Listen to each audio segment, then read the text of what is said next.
motion to reconvene into open session. So moved. Second. And moved in second. All in favor? Aye. All opposed? Motion carries. Thank you. Apologize for getting back here a few minutes late, but you know, so it goes. We have public appearances. Oh, actually, before that, any issues with the order of business? Public appearances, we have two. We'll start with Amy Bryce.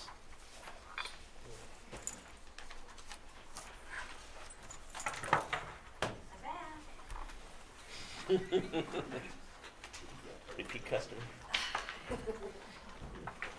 Okay. Thank you all.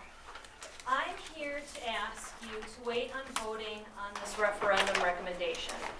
Short of that, I'd like to remind you of some things that were discussed in the workshop you had 3 weeks ago and offer a parent's perspective. The principals were asked their preference on the options given on the survey. The majority said option 2, with the other two principals saying either 1 or 2 would work. Ms. Manning mentioned that the survey showed the majority of parents would prefer option 1. Do you think that would change if they knew the principals supported option 2? Especially after the amazing info some of the principals gave, including 2 of them that mentioned a sense of community that a bigger school offers to younger children, kids taking ownership and responsibility for their school, and for older kids to mentor the younger kids when there are multiple grades in the same school. At one point, Ms. Fox said that she thought it sounded like more transitions make for better communication. Speaking on behalf of myself and many other parents with multiple kids in different grades, more transitions make it more difficult for parents and kids. I can't speak for the school, but parents and kids, it makes it very difficult. It's confusing. There is a lack of communication. There's busing confusion. Maybe on the parent side again, how do I get from point A to point B, and how do I drop my kids off here and there? There's the fact of being separated from siblings that can cause anxiety in children, and just the anxiety of switching schools so often. When you vote today, listen to what the parents and principals think. I remind you again, the principals, the majority of them said option 2. Again, I ask that you do not vote to put this referendum on November's ballot. I think there's a lot more input and information that the community needs, and that you need to hear back from the community. Thank you. Can I make one okay, comment? Susan? Yeah. Just because you quoted me as saying that more transitions enhances communication, I certainly don't recall making that comment. I don't believe that. So if it sounded like I said that, that is not what I intended. In fact, my personal opinion that I expressed that night was in favor of the community-based one, the K2, the pre-K to grade 2 configuration is what I was speaking personally in favor of, that I felt that was better for a number of reasons, including some of the ones you just said. I talked about the sense of community, the benefits for different grade levels, the breadth of programming that enabled. However, we had heard loud and clear from parents that they didn't seem to prefer that. I don't recall ever saying that communication was better, because I don't believe it. It was after Reed Foster mentioned that how they handle communication between the parents. And I don't think you said it as though you believed it. You said it sounds as though the communication is more transition makes for better communication. Again, I don't recall that. Well, I took it as y'all were saying it, okay. so. I'm just saying if I did, I missed it. I don't think this is probably what we're Right. supposed to be doing anyway, Well, but I but appreciate if it. you're going to quote me, Quote you. I am agree. definitely going to make a correction, agree. because I do not believe that. Let me just make that real clear tonight. I Yeah. do not believe that. I believe there are a lot of problems with the transition model, Okay, and I That's never intended to support it in that sense. okay, that's fair. Okay. Thank you. Thank you. Thank you. I appreciate it. Okay, next we have Rhonda Gaudreau, is that it? Yes, correct.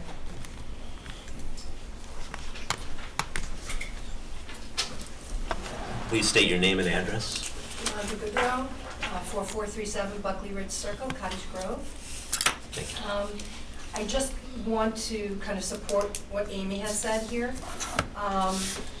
We are asking you to not vote to put the referendum on the ballot.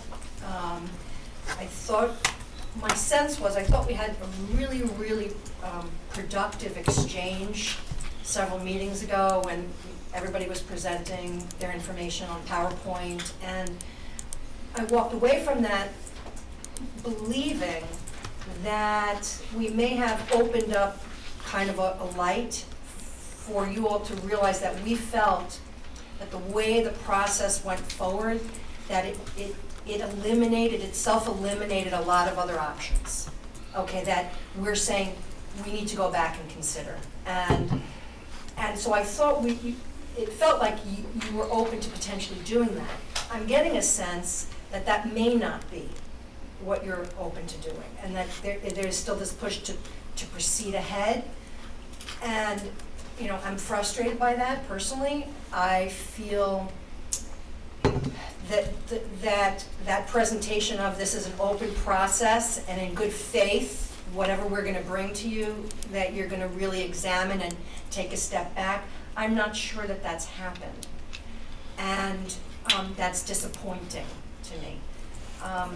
There's a lot of children and families that will be impacted by this. I know you take it seriously, but I think there's some really interesting, active players in our community now that have a lot of insight and expertise that may be outside of the box, that if we rejoin together with all the people that are now showing that they're active, we could come up with phenomenal options that the community, all communities can get behind, and that makes sense. And so I am hoping that it is not already a foregone conclusion. I have friends who are teachers who say it's already been decided, don't come tonight. So there's a perception out there, and I don't think it's one you want, but I hope that it's not correct. Okay, thank you. Can I ask a question? Do you have an option that you support right now? My option was, or what I felt was the smartest, is that I really had trouble with the fundamental assumptions on your original assessment of what plan to pursue, okay?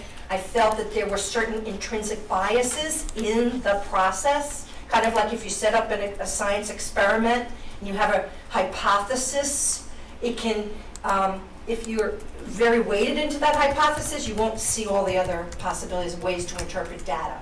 And I think that that's what happened. And so my preference is that we go back, we take a look at what all the options are, we create a very transparent, interactive process, more interactive, because I think we've all learned that there were processes we could have, everybody did their best to get the information out to the public, but somehow we didn't fully succeed. So that we go back to the drawing board, we sit, we look at what all the options are, we all come to some decision about how we want to survey the community. It could be flyers in the schools that parents fill out. There's so many ways we can increase participation, and a wealth of ideas and exchange. So that's my issue. My issue is the referendum and the options are already so limited that we are missing potentially much better ways to solve this community's problems for the very long-term future. When you say options, are you talking about grade configuration or something else? I'm talking about how to best use the current land, looking at what referendum is going to have to come up again in 15 years, because what we're putting into place now is not going to address the long-term population growth.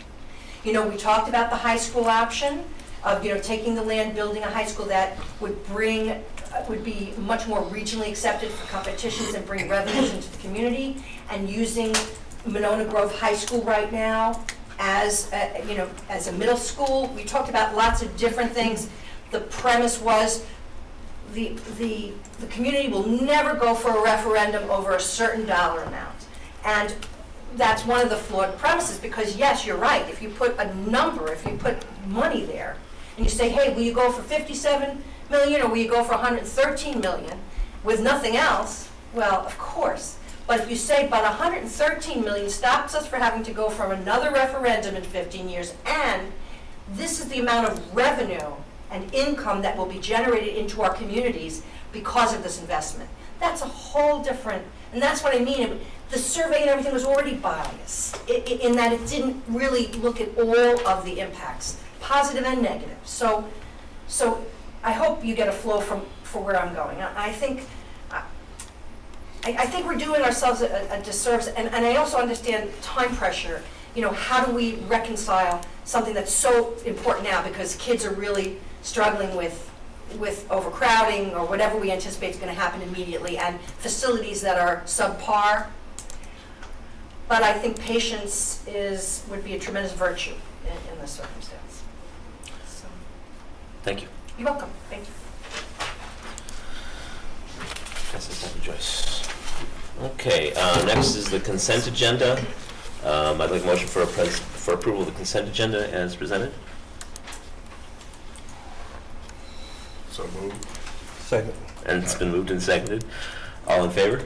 Aye. All opposed? Motion carries. Recognitions. Okay, Dan? so you have the written report, and so I'll just summarize and not read the entire document. And you're aware, but we haven't made necessarily a public statement to make sure everyone's aware that we were awarded funds through the Wisconsin Department of Justice School Safety Grant Program of just over $148,000. I'll be speaking in my report a little bit about the next phase of that grant opportunity that's going to be coming up, and is something that we know that any dollars that we get through grant dollars are certainly welcome and supporting the work that we're doing with our safety programming. Secondly, we have another student recognition. Our current Monona Grove student, Benson Wood, along with his band Quick and Painless, won a music contest sponsored by Rockinson, a nonprofit arts group, and this contest was based on the board's overall quality, how the band gets together, creativity, musicianship, technique, and stage presence. So congratulations to Benson. And then lastly, again, you approved a gift at our last meeting from the Cottage Grove PTO and for playground equipment, and so that was installed on August 3rd. And so again, we're very grateful for the work of the folks that did the fundraising to help support that project for us. Thank you. Okay, correspondence and announcements. Any content for that? Administrative reports. Dan. Okay, I'll go a little bit out of order here since we just mentioned the safety grant. And so I did share some information with the board that we received regarding a round two.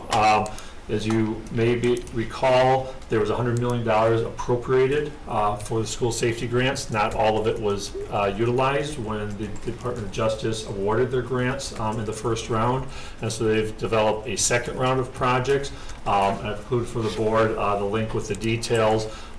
With regard to it expands beyond. It still includes additional funds for safety equipment type things and building projects, but also expands for use for staff, professional development with regard to mental health trainings and so on. We do intend to apply under that part of the grant, and so the first step is by August 15th, schools must submit an intent to apply. We have done that, and then we will make sure that we submit our grant application on a timely basis, and we'll make sure that we share with the board that application as well.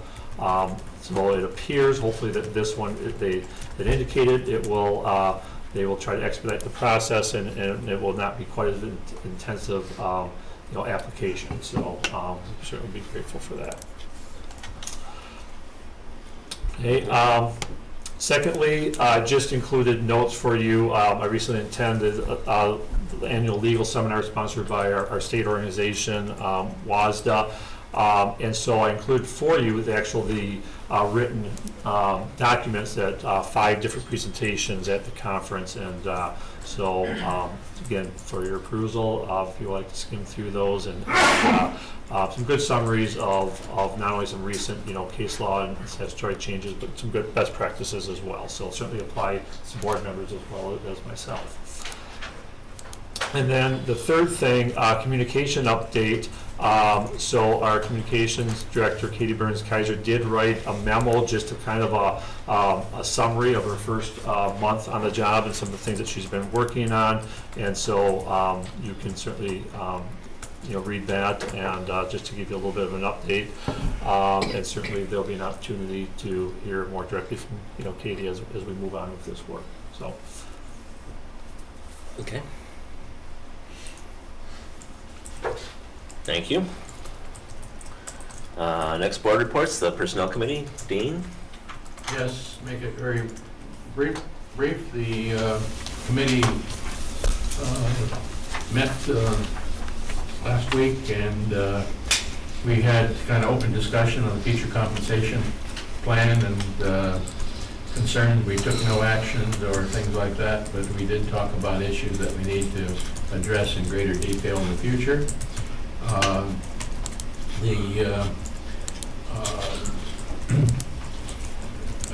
The other thing that we began to discuss was a document called the Work of the Personnel Committee, which from previous meetings and myself, I drafted as a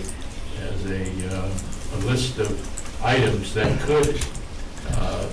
What do we have? About a dozen items on the list that could end up being data or indicators of attracting and retaining our teachers. Some of which we do, some of which we may want to adopt.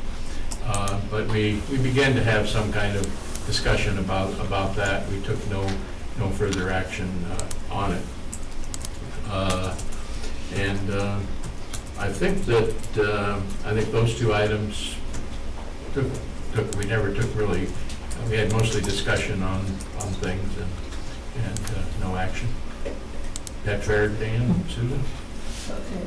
Eric, basically, you provided like a list of 25 items about that were focused on attracting and retaining, compensation being one of those.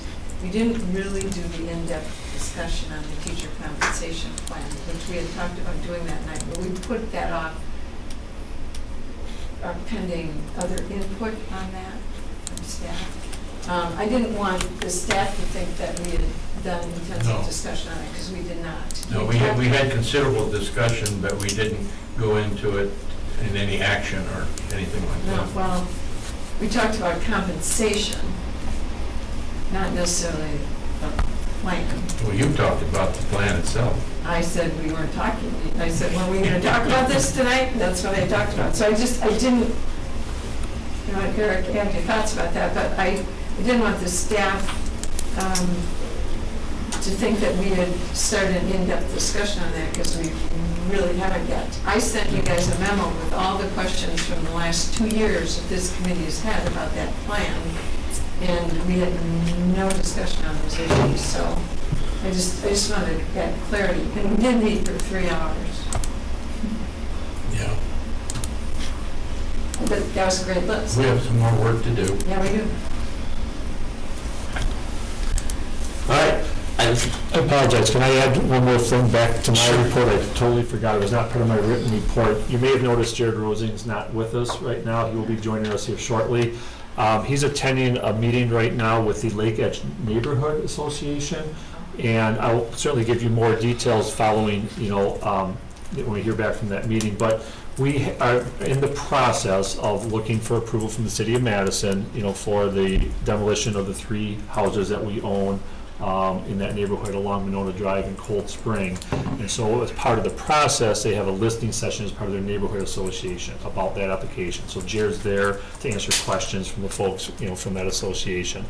So that meeting was scheduled to go from 7 till 8, and then he'll be joining us here shortly. So we will make sure that the board has some follow-up information. But as far as where we're at right now, we're just in the application process, with the city. So it hasn't gone any further than that. Dan, does the actual action to move forward on the demolition require board approval?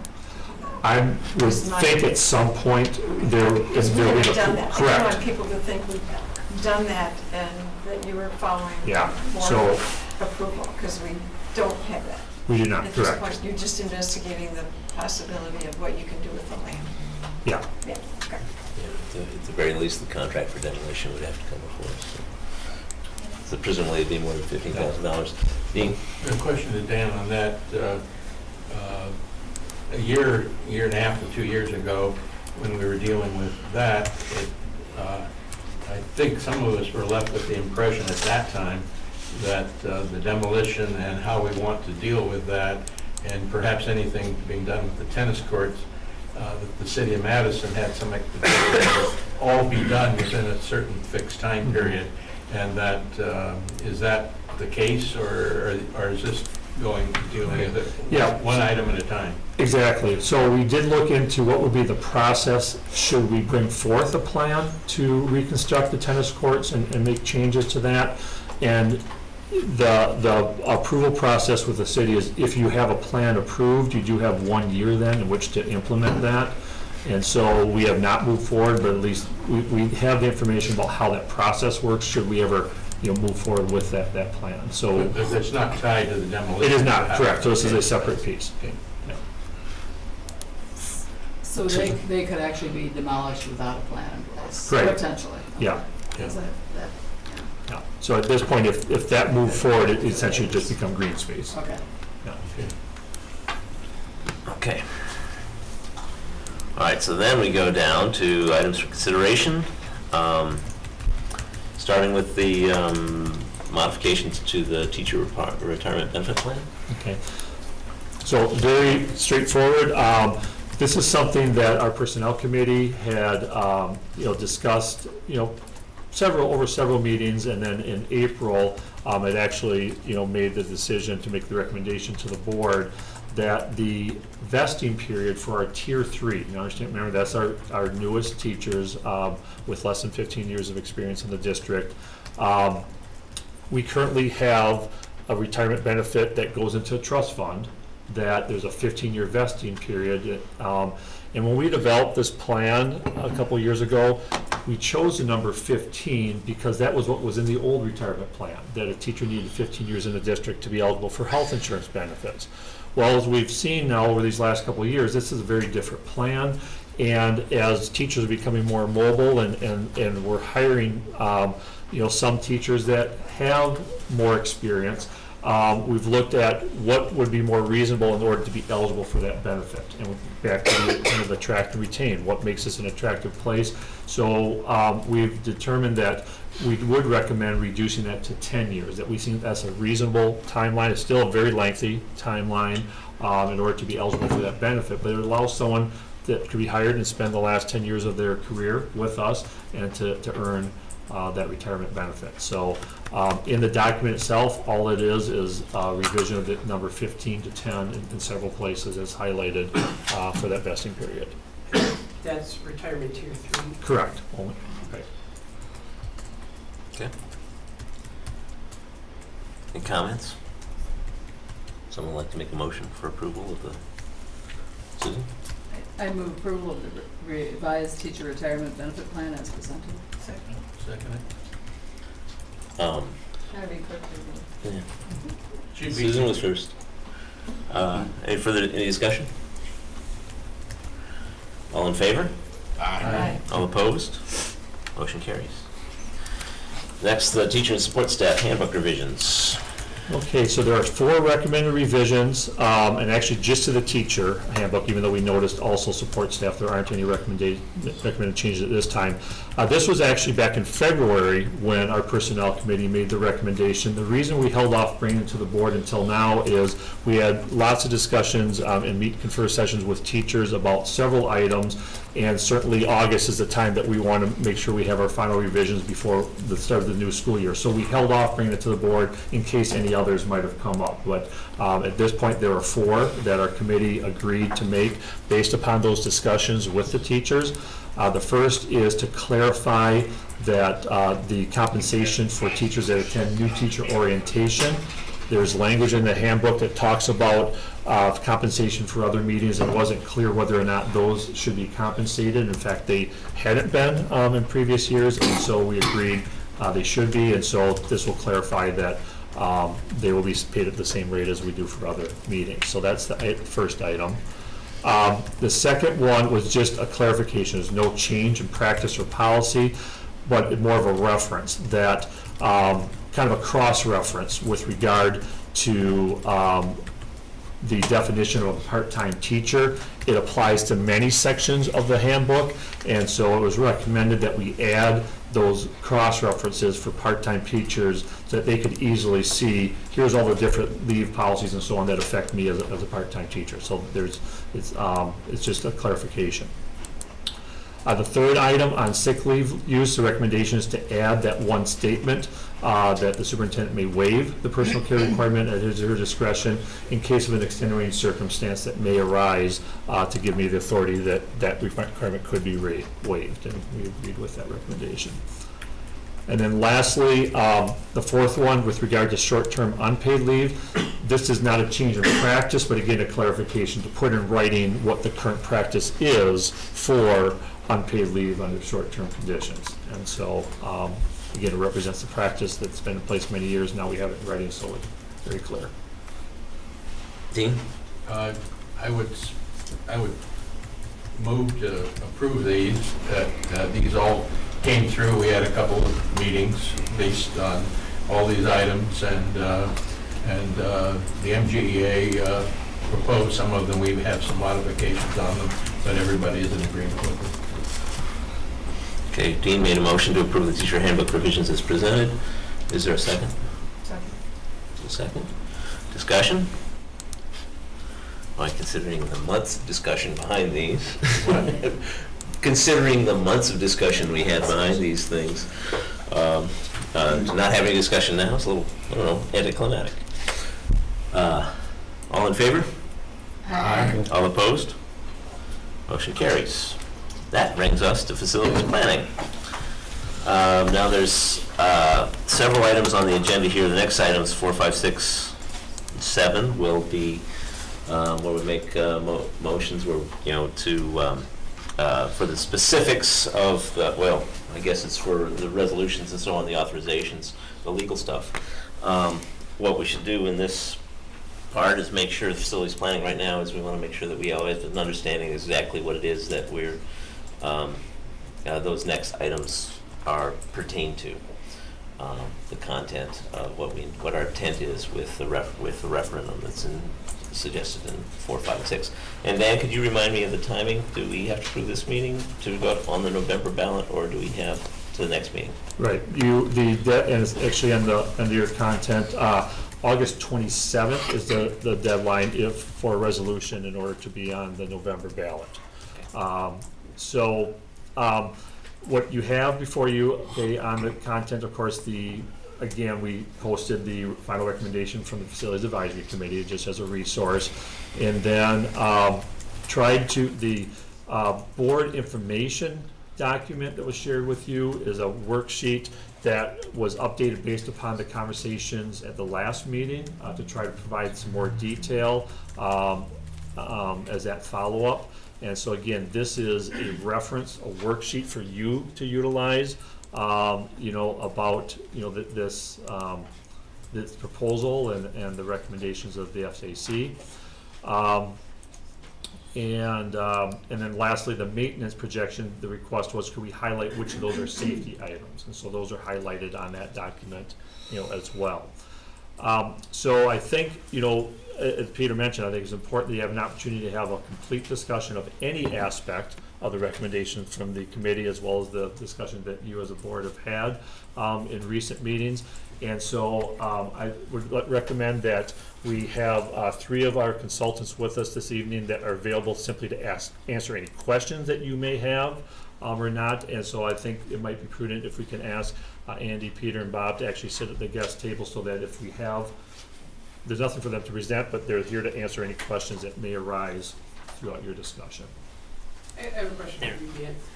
Regarding that document on other costs to consider, which is something that we requested that you provide in case there's any overage or extra money, what are the areas that, next projects that we would address? Though, the way those are listed, athletics at high school, district-wide athletics at new elementary school, those are not prioritized, correct? Correct. Okay, so that, you're leaving that option open, if that, we would come to that we would discuss and make that decision based on one of these areas. Yes. How we would prioritize these areas. So it's Correct. not saying that bleachers and press box in high school stadium is the first thing that we would address, just to clarify. Yeah, good clarification. Absolutely. These are not in any rank order. It's just a list of potential projects. Yeah.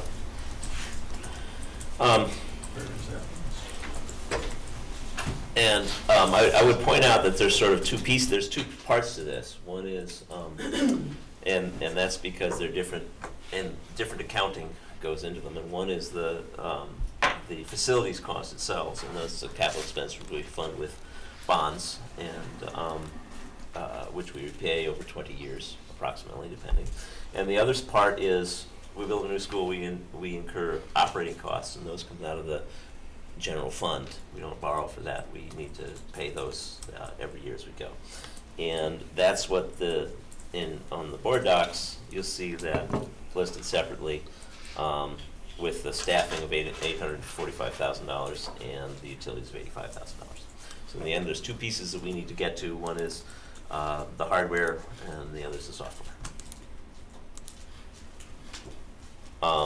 Peter, what were you referencing, the 840? If document? you look on the board docs, right under the administrative content, it says recommended operating referendum. We hadn't seen the details of that before, so that's why I wanted to point that out. And it's staffing $845,000, and what it is, that's administration of one person, a principal, administrative assistant, and the health people 2.5 FTE, student services 2.0 FTE, IMC staffing 1.5 FTE, TOSA 1.0 FTE. Can you go back? You're talking L, consideration of following items, and what number? 3. I'm sorry. We're on facilities planning. Number 3? Yeah, Yep. and then scroll down. That was on last meeting as well. The detail. Yeah, you're right. It was on this. Yeah. That's right. Board info, or talking about the board info document? No, the administrative. If you just look, it's actually listed under the administrative Oh, you're, content. okay, I understand, I'm sorry, you're just administrative. Yes, you're right. I'm sorry. You're right. We have seen that detail before. But that's the second piece, I got it, we got it. and that comes to the 930,000. And Jared's not here. I wanted to ask him what the impact on the levy was of that. We do have that We information. do have that information. It's 46 cents, if I Thank you. remember correctly. That's how, yeah, I think it's say 45. 46. What is it? 46 cents. Per on the thousand. bill rate. Yeah. In the mill rate. Okay. Anyone wanna? Yes, Jeff. I have a couple questions. First is, what's the number where you start adding assistant principals or help to a principal? Yep, great question. So right now in our building, so we added at Winnequa when they were approaching 600. General rule, I would say, is when you get to 500s, when you start having the discussion. And so between 500 and 600 would be, depending on the grade level and so on, would be that consideration. What's our new school gonna be when it opens? Say it opens in 2 When it- years. I don't have those numbers handy. Right, when it opens, it would be under 500 in all likelihood, depending on what happens these next Right. 3, years. But it would, right now, for those 3 grade levels, for example, we have about 460, 470 students.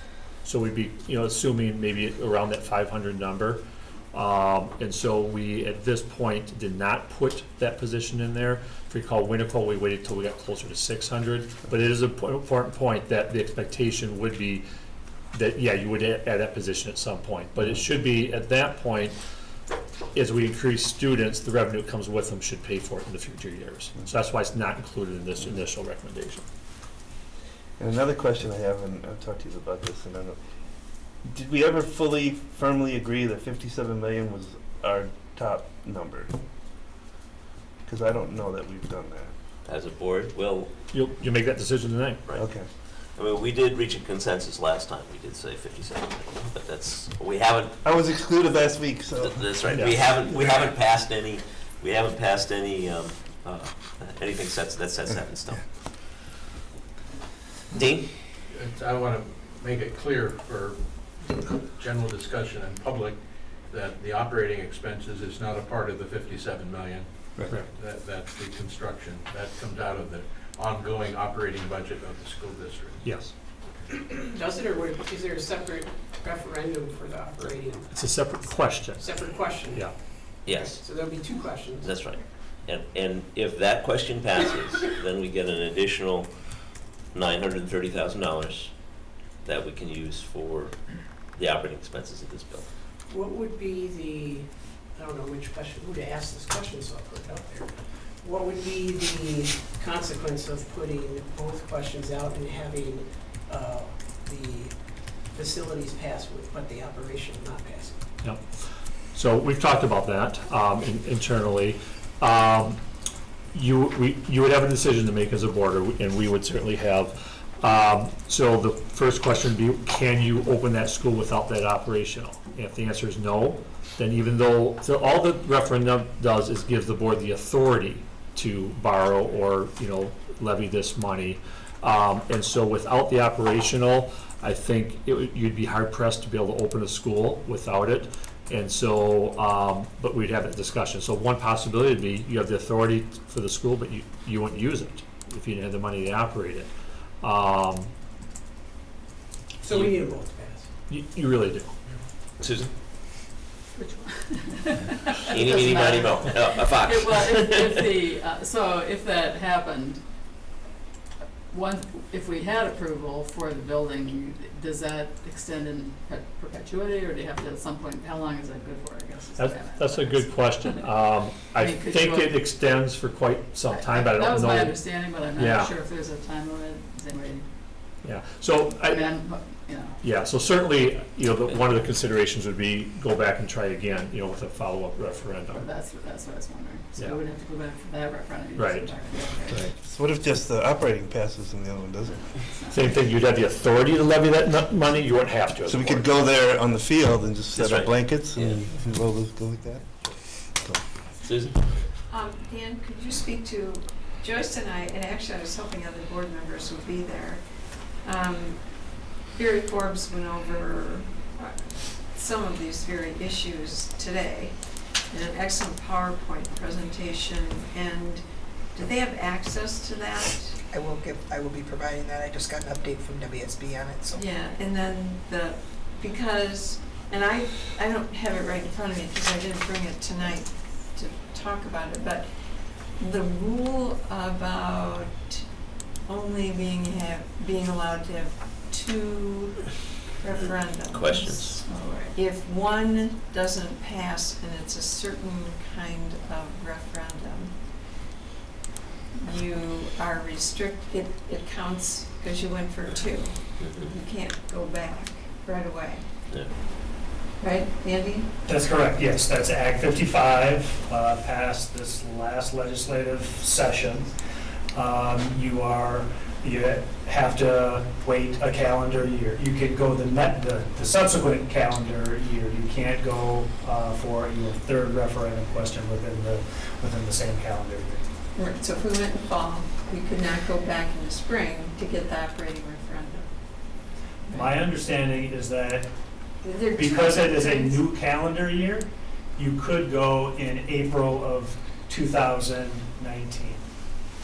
That's my April understanding. We should probably get. That's my understanding as well. Burial, Yeah. that's your Yeah. understanding Yeah. too, that there was something about the specific type of referendum, and again, I don't, if I have it right in front It of was me, for I can answer disaster. that question, but I think Mhm. we need to make sure that if we go for 2, that it's very clear that we can go back at the next election, or that we can't, so that we know if we lose either of those 2, what our time constraints are. Does that make sense? Mhm. So that we know, okay, right? And I would just say, the other option, we would have the option of building the building and finding the $930 $100,000 in our operating funds, but of course, we'd have to make some very difficult decisions to do that. That's all. But that's Right. a potential option. But we could take a look at our overall financial picture and make that decision too. Well, I wouldn't Derek? have that discussion. I agree with you, that without Jared, him buying what, because, you know, people are still talking about the operational referendum, we're still in, Right. and then basically passing another one, which is close to the same amount, so, yeah. Eric? Could someone explain to me, I'm sure there's a reason, but we can't put both on one Yes. question? Yes. Why can't we do that? Not to sound, it's a law. Facilities and operational have That's to what I wanna know. be, yeah. And I think a lot of the public probably doesn't know that. Okay. I mean, I'm not that familiar with it either, to be Yeah. honest with you. Because they're very different. Facilities, you're asking for authority to issue bonds, Issue bonds and repay them. as opposed to operational is authority to increase your revenue limit. They're So they have to be two separate questions. they're very, the way they work with for the taxes is different, and that's why Yeah. they have to be separate. My concern is that could be confusing when people vote to see both questions. Well, it's always happened in the past. I know, Yeah. and it's, and it's, And that'll be certainly part of our that's communication. part of the communication. Absolutely. Yeah. Dean? For the $830,000, that's $930,000. That presumes how many students in the school? Based upon, well, as I mentioned, right now, we're at about 470, 480. I think we would project to be, by the time the school opened, be around that 500 range. So did you calculate it on 500 students Yes. being in the building? Okay. And then additional would, as the district grows and the building fills, then we would have additional revenue to provide services as needed. I got you. Yep. But eventually, when you have FAQs, that sort of thing, how, Yep. you know, what happens if you have 400 in there, or the money Yep. simply wouldn't be spent? It's less, presumably, and in you to have something of a deficit or need to have funds from other sources if there were more. Sure. The document you have in there is the background information and key assumptions for the board, and this is essentially what we summarized of our discussions and sort of what we agreed upon in prior meetings is what our intention is to do with this $57 million. And I think it's a really good way to lay this out so that we're all clear and we have communication right from the beginning about what this is. And just to go through that, that's for a new elementary school for $33.5 million to be built on, that's a 3-5, built on already district-owned land. The classroom capacity for 615 students, which How is many? 615, which is 9 classrooms per grade. And at the same time, it's also the assumption that the cafeteria, gym, and other core spaces will be sized for 700 students. And accommodations be put in the design for potential future expansion of classrooms to give us room to expand the school as needed in the future, as needs arise, to give us flexibility. So core spaces of 700, but initially just 615 students.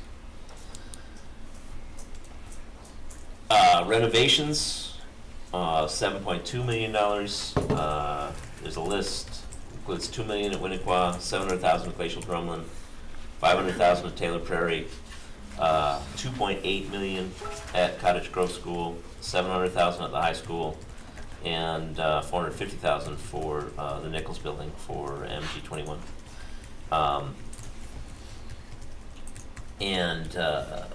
Let's see.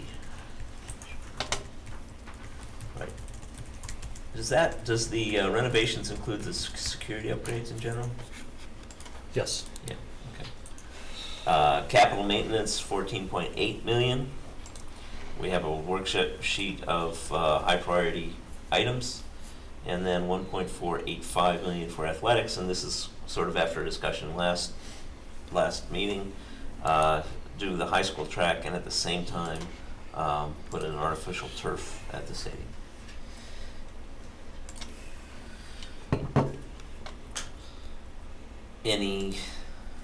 Okay, so that's essentially the outline of what we want to do. Any discussions? Anybody want to think that that needs to vary? I guess.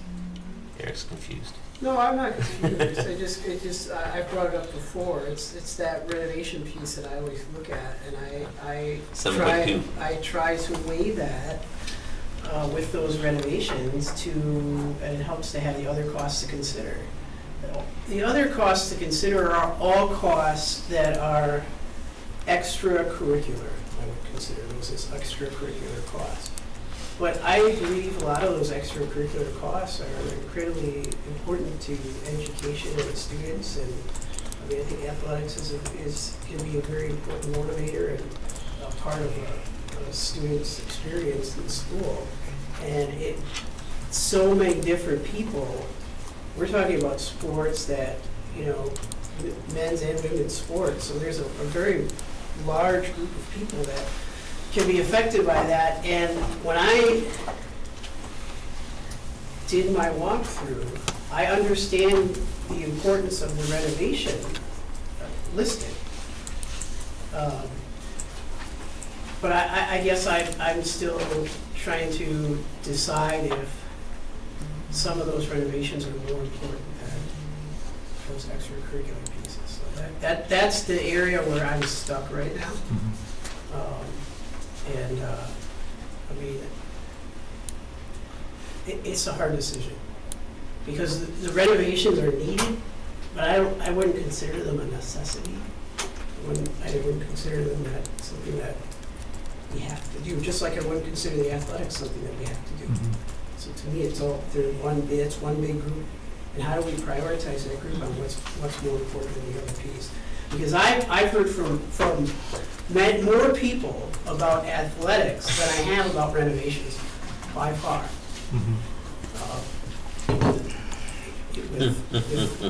With people that have come to me and talked to me. So the biggest concern I still hear is that athletic piece. I haven't, principals have talked about renovations. I understand the importance from the principal's viewpoint, but the public has come to be more about the athletic. Yeah, and this comes to questions. What do you propose? Or do you want to? Well, I don't know if I propose. I'd be curious if anybody else has any how other people feel about that. I mean, I think it's a hard decision for me. And I'm wondering if anybody else feels that the renovations are more of a priority than athletics, or if they feel the same way I do, or if some people feel athletics are more important than the renovations. I don't know if anybody has any feedback. I'd be curious to hear. Well, Andrew? like I said a couple of months before, not just only the athletics and what I've heard from people in Cottage Grove as well, we rent the space out in the schools as well to be used for athletic purposes as well. That brings revenue to Cottage Grove.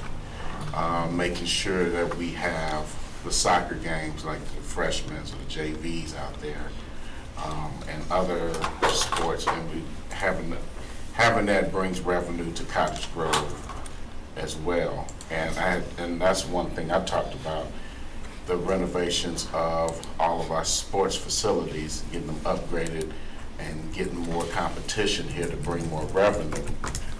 And I think with all that revenue, then that revenue can get changed into helping renovate. And just maybe that's the way it works. That's what I see. Maybe it's worked differently because we go through different pools of money. But athletics do bring money to the school. And also, we're able to rent out our space, the gym space, for adult basketball, all kind of stuff. And I know that Mr. Schreiner has all that information, and he knows who rents out the space during the summer. During the fall, it's Saturdays when it's not being used. We have youth sports. My kids were in sports and used the floors. Some of the floors were not really adequate.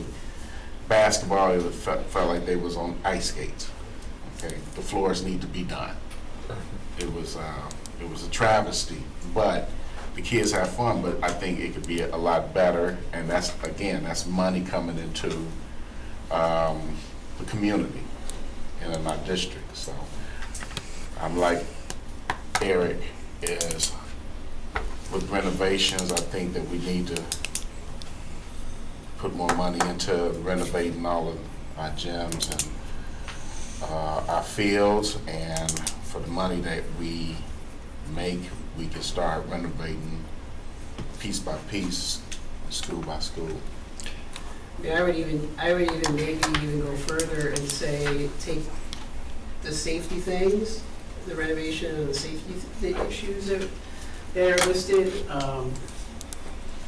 which are highlighted with red, the student services spaces and main office at Winnequa, modification and addition to entry vestibule to provide secure entry at Winnequa, new exterior windows at Winnequa, replace locks and doors to meet modern safety best practice at Winnequa. I think those are important, but then I mean, I look at faculty lounge. I do think the library, that seemed like it was somewhat of an issue there, science lab. I mean, those are things where I'm kind of thinking, I don't know. Well, So I would say safety things, I can see. The other things, I'm still on the fence about. Well, I would point out that that faculty lounge renovation is so we can accommodate additional classroom. Right. It's not that we're doing the faculty lounge, it's that we want to put Right. additional classroom in. I know, and I saw it, Okay. I saw it. Who is next? Susan? Well, I guess if we were going to try to, I have trouble making the wholesale statement that I do athletics before I do renovations, or do safety before I do any of these other renovations, because I think when you read through them, a lot of them are very meritorious, and, I mean, they all are things that are good things to do. So I guess for me, the question would be, are there enough of these that we could put on a back burner that we could get money to do, for example, the extra soccer field, where I just had it. It was 1.2 for the competition field, and it was, my computer died, by the way, which is why I have my phone out. I'm not talking on my phone, I'm trying to look at the website on the phone. It was I don't one for competition, 1.2 for the soccer, softball, multi-purpose field. Right. Essentially practice field. Practice field. So is it possible to get 1.2 million out here, for example? I mean, I could see maybe looking at it that way, but some of these things I think are necessary. Like, I'm looking at those things at Winnequa and thinking, I imagine those are reasonably high priority things. So if you took one out, like the renovation of the library, for example, I don't know much about That's it. one I actually think is important. Okay. After seeing that one, the science lab is something But it's to accommodate two classrooms. I think Yeah. that's important too. So I don't know. I guess as I look at this, I'm not sure I see where we could get 1.2 million out of it. If I could just Yeah. offer a couple of thoughts on that. So if we move forward with this plan and we're able to have the synthetic turf on the stadium field, okay, so that solves the issue as far as the soccer competition Right. field, okay? We still have a need for practice Right. space, that's and the one improved too. space.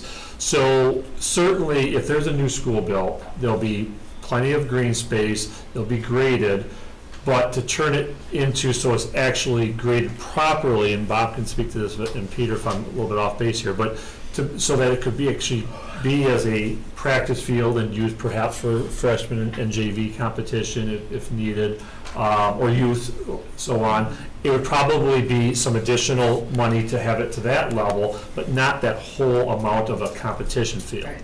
So Bob, if you could, how would I do? Yeah, I mean, for the most part, there's gonna be grading that's gonna happen on that site. What we've talked about was being able to provide surfaces that are large enough for those sports that you're looking for relative to practice. And then there's a degree on, well, how much do you do?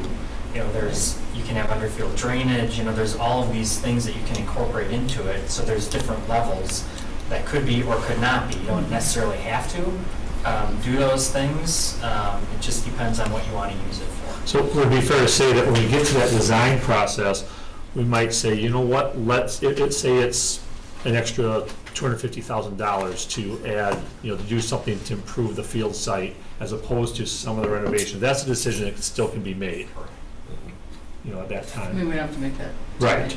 Right. How come, is the track that's listed on other costs considered different than the track that we talked about replacing? Yeah, that track is actually, would be at the middle school site. Okay. So that'd not be the same type of track, it would not be for competition like the high school, it'd be More practice? practice, five-yard use, likely would not have the rubberized surface and so on. Jeff? First thing I have to do is all the zeros first and get those out of the way. I was thinking, do we need clocks? Because do kids even tell clocks anymore? But it's $0, so let's go for it. But how much money do we make? We don't make any money really from renting out our stuff. I think we do those at cost, right? Yeah. Well, it depends. So for many of our youth organizations, we do waive fees, or they'll pay Right. just maybe for custodial costs, even, any community groups. And Right. so most of the time, we're charging enough just to recover those costs. So we really don't have significant revenue from facility usage. And the reality is, if we were, we would just be robbing Peter to pay Paul anyway, because we'd just be charging Don't ourselves. take it from me. Right. Yeah. I'd rather take it from you, but yeah. So what was that's all my questions for right now. But it brings revenue to the community, though. But Yeah, but you're that paying goes community away. money to give community money. And that doesn't come back to us. Right. Really? Peter? I wanted to talk about my thought about this athletics issue, which is, I think that we've been talking about soccer for a long time, and I kind of lean toward, well, yeah, we should do something about soccer. However, we're going to put in an artificial turf, and I think that's a major upgrade for a lot of things, and it's going to change a lot of the way we do things around here. So I'm happy with giving that piece, letting that play out. But I certainly see a need for additional soccer practice space. I know it's a lot of people participate in it, and we do have inadequate facilities. My thought on that is, for now, we're going to solve part of that problem with the artificial turf, and I'm happy then to let the rest play out in the future. Susan?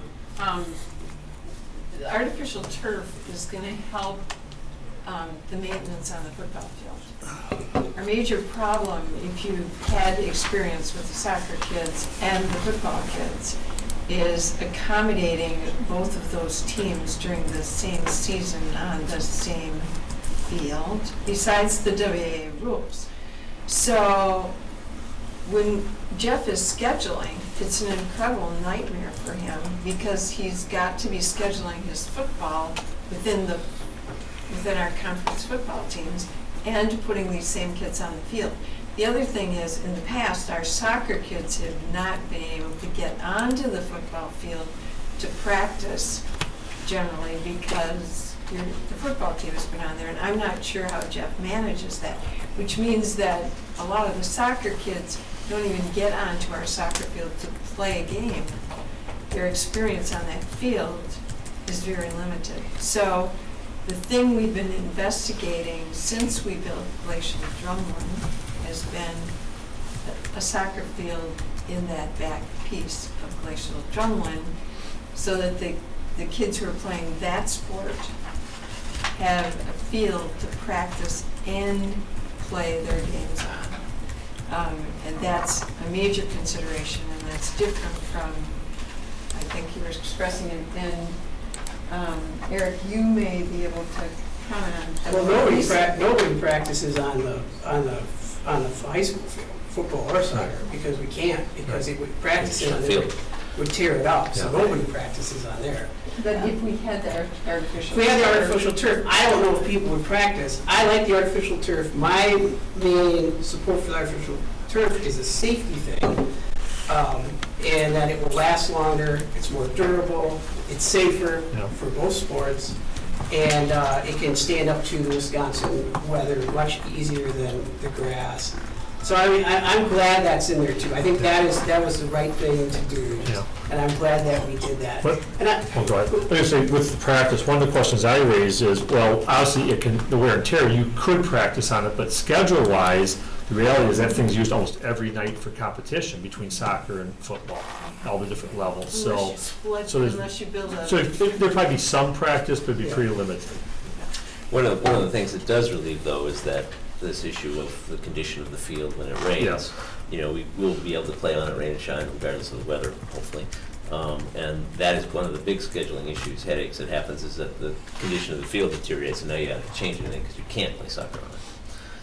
Dean? Peter, is the goal tonight to approve a bottom line on this Well, we have- referendum? Because it seems to me that we're all over the map on what we want for Christmas and what we need, and there's some key competing goods and type of thing.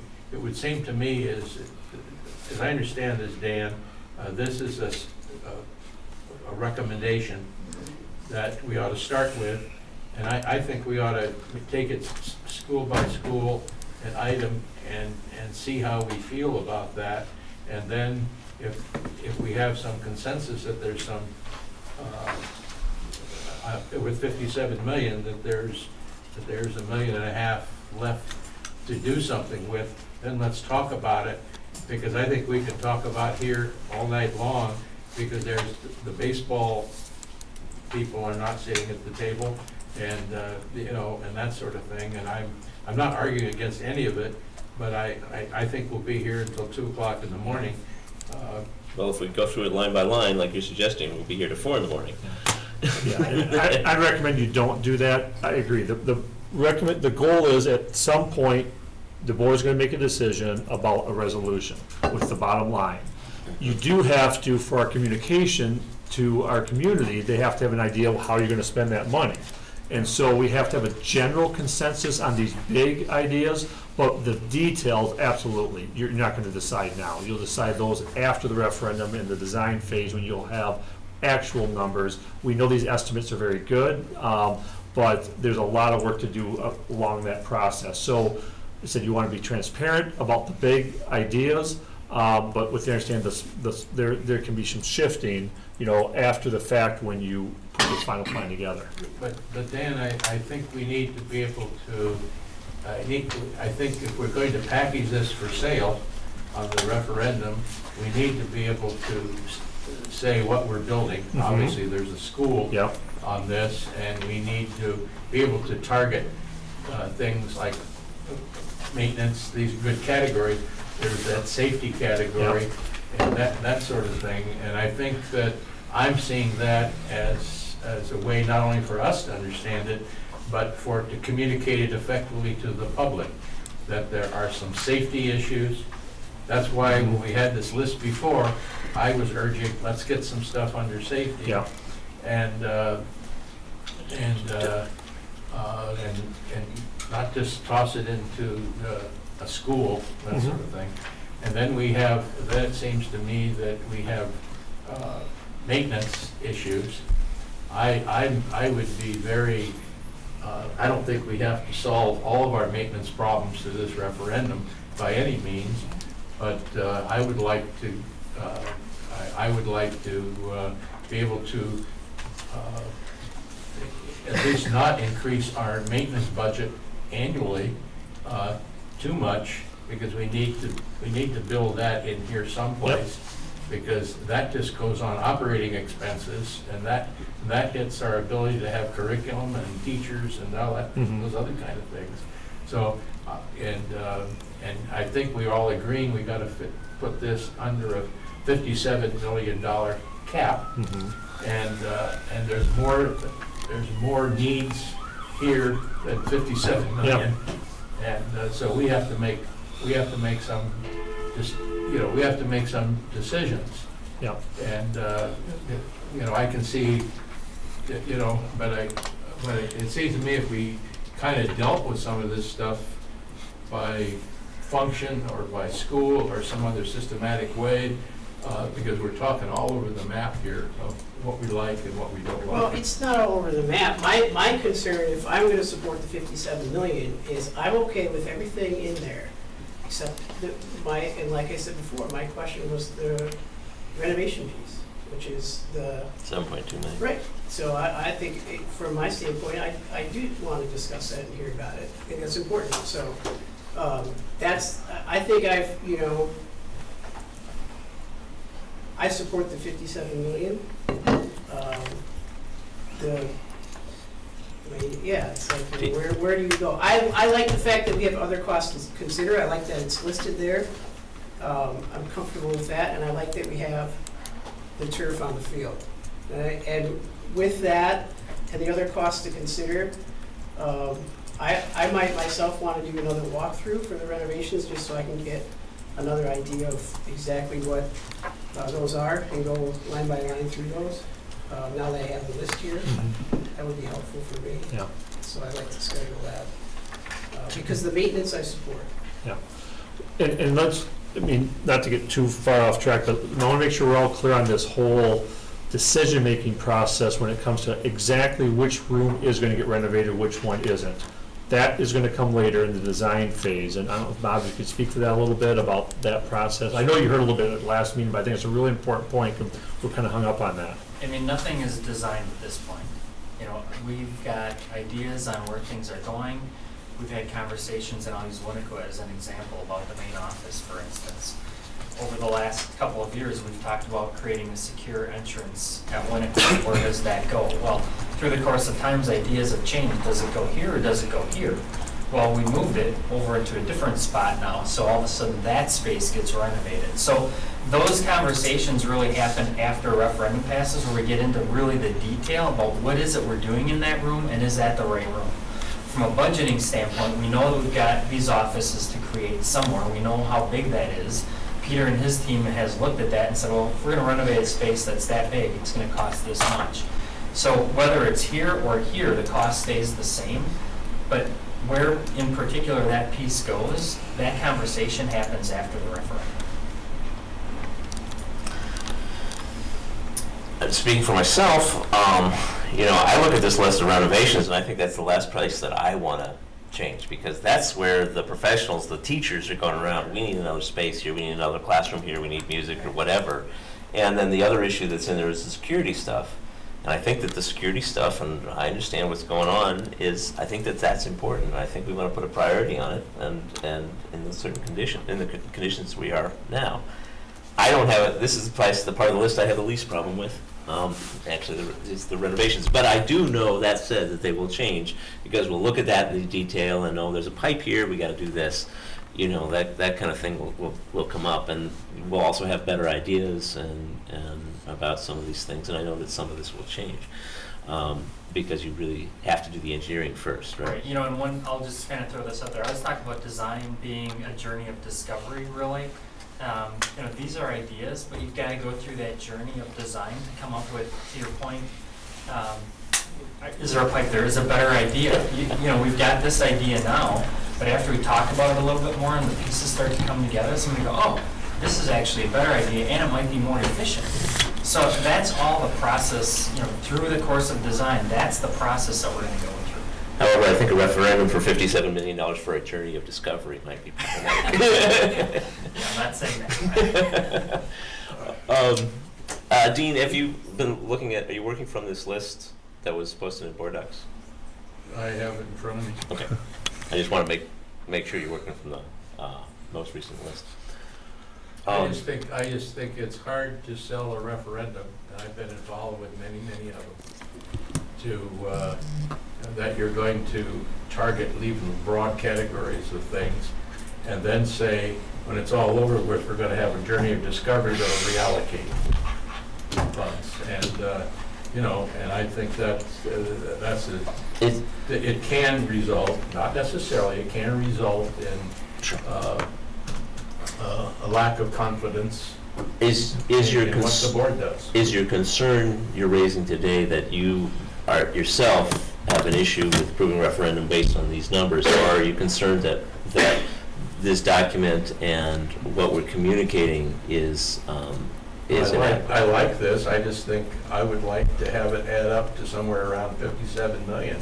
So we have a broad idea of what we're doing. This exactly adds up to 57 million. This is exactly 57 million. Can I just add? I understand that. And I really appreciate what you said, Dean, and so I asked you earlier, tonight, for potential action is the bottom line. Mm-hmm. Next meeting, if you do adopt these resolutions, an agenda item will be to talk about the communications and the key messaging about that, the exact thing you're talking about. that, no doubt, that's an important piece as well, that we want to make sure the board is on the same page. Because after I cast my vote and the board casts its vote, I want to feel like what we did is what we're going to get, and not a recreation of Yes. something down the line. And that's a Agreed. little bit of what I'm hearing.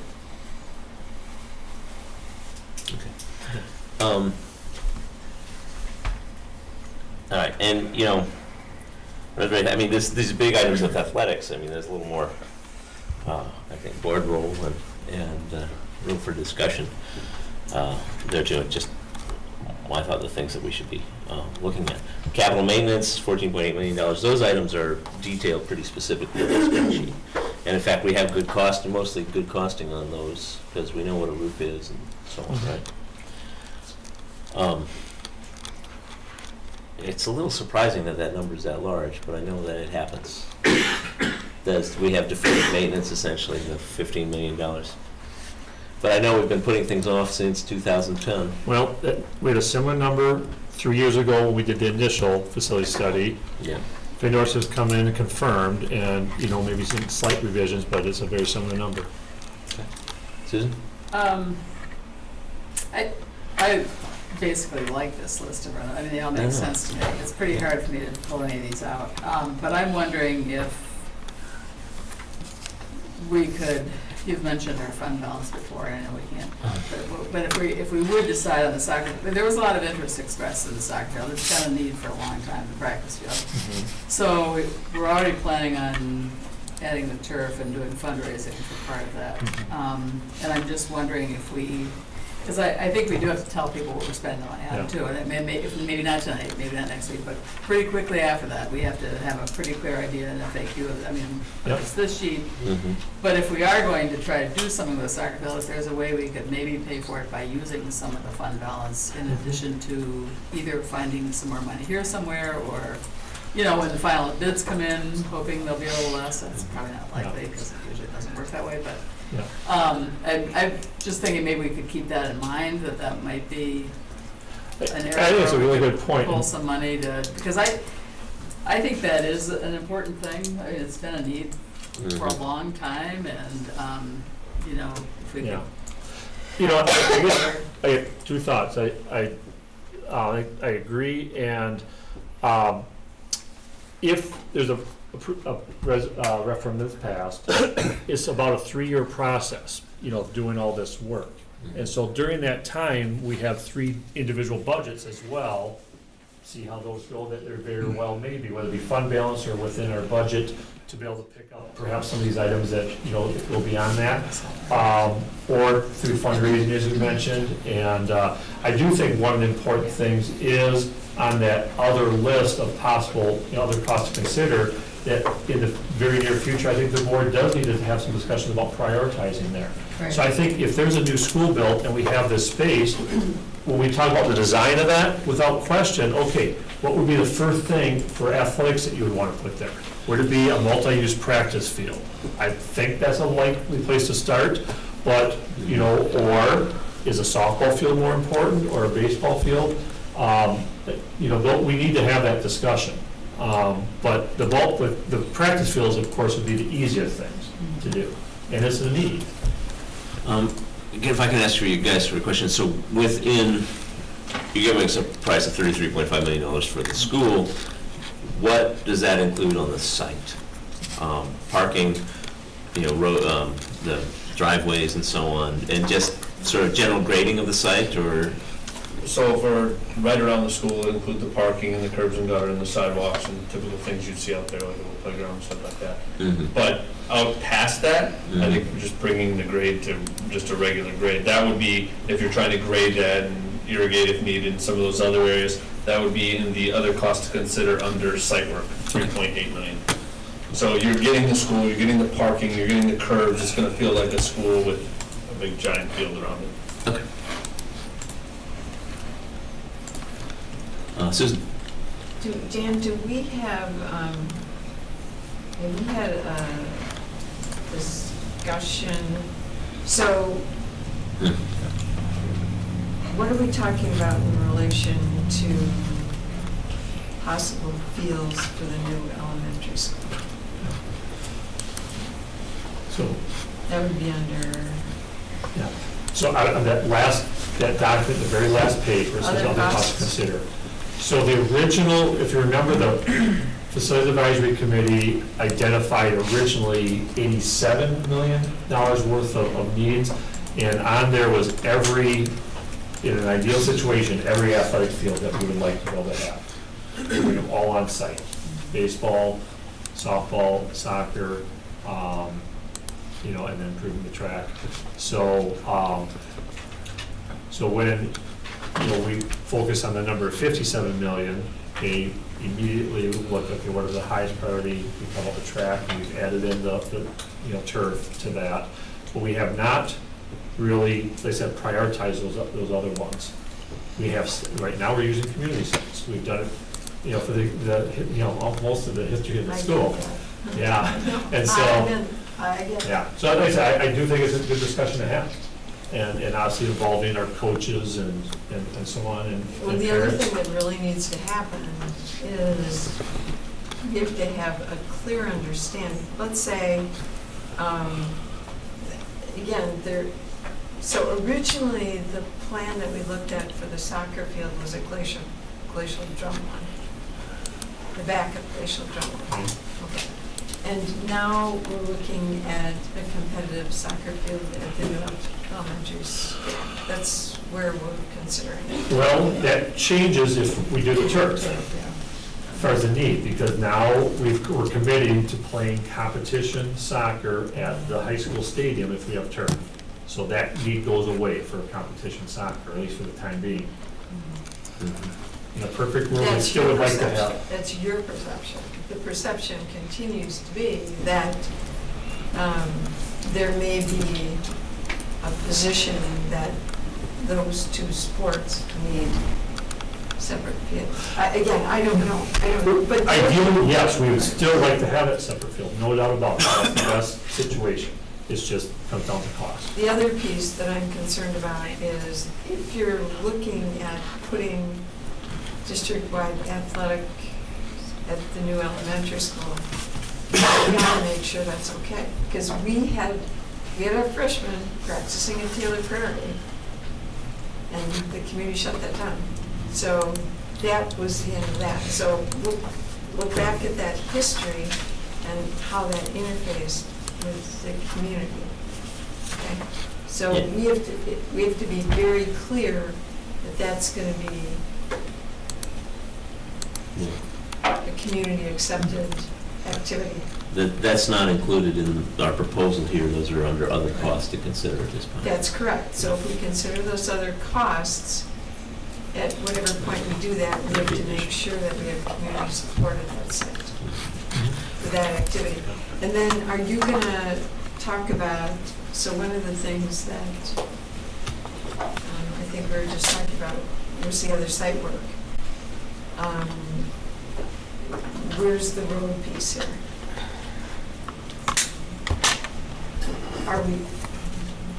With regard to new That was school. a very expensive incident for us with Yeah.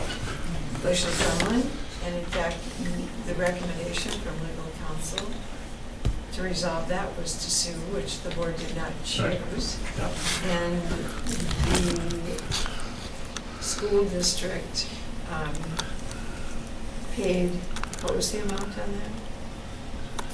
Well, the difference in what we did pay for the road, but the difference, the area was disputed was just the expansion past the property line into town. So only one part of that was disputed. It was $70,000 was the disputed amount. And then, So did that any- include the lights? No. So any site plan We paid for that. for that would come back to this board for approval prior to agreeing with that. And so we've begun those discussions with the village. So, as, I'm s- gonna be at the new school out there, we need to know what the, so other costs to consider, site work, I don't know what that is. Right, it would be, well, you can have these guys ask, I know, respond but to that. let's outline that so that when I look at $3 million, I can say, oh my gosh, we really need that. Can we talk about versus roads just- for a second first while we're on that topic? It would be usual for the developer, if, you know, we build a school out there that's gonna require an upgraded bus road, or bussy road, bus road in front of the property, it will require, it doesn't have curb and gutter, doesn't have curb and gutter, for example, it'd be It does not. repaved, upgraded curb and gutter. It would be normal for a developer, which in this would be us to pay for that construction of that road. And I'm assuming that that is included in the $33.5 million. That would be included in the 33.5, some sort of That's what I wanted to facelift clear. to the front at the road. And I Okay. can speak to the 3.8 breakout if you would like. Okay, and now, yeah, if you could talk to 3.8. So the 3.8, so like I said before, you have a school with parking lots on, it's fully functional, everything you need, and outside there's fields. Well, as you start to add baseball fields and soccer fields and practice fields, you'll start to see sidewalks going out to these. You'll start to see maybe a concession stand or a restroom, and then you have utilities going out to these places. You'll have landscapings and maintenance sheds, and then really a big portion of that dollars is the topsoil and rough grading that has to happen to get everything to the right levels. So now you're taking a field and making it a place where people can go and access the fields and use the fields for competition and practice and bathrooms and such.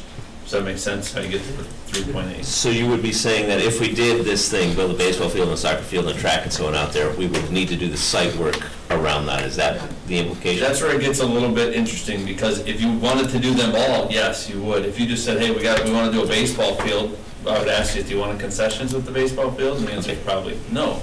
But you probably want a sidewalk to get out there, because the baseball would have bleachers and stuff around it, and that would all be included in the baseball number. So this is all kind of the middle work that happens in between all the fields and the work that supports the fields. Does that make sense? And there isn't anything under other costs to consider related to any athletic work at Glacial and Drumline. Correct. And why is that?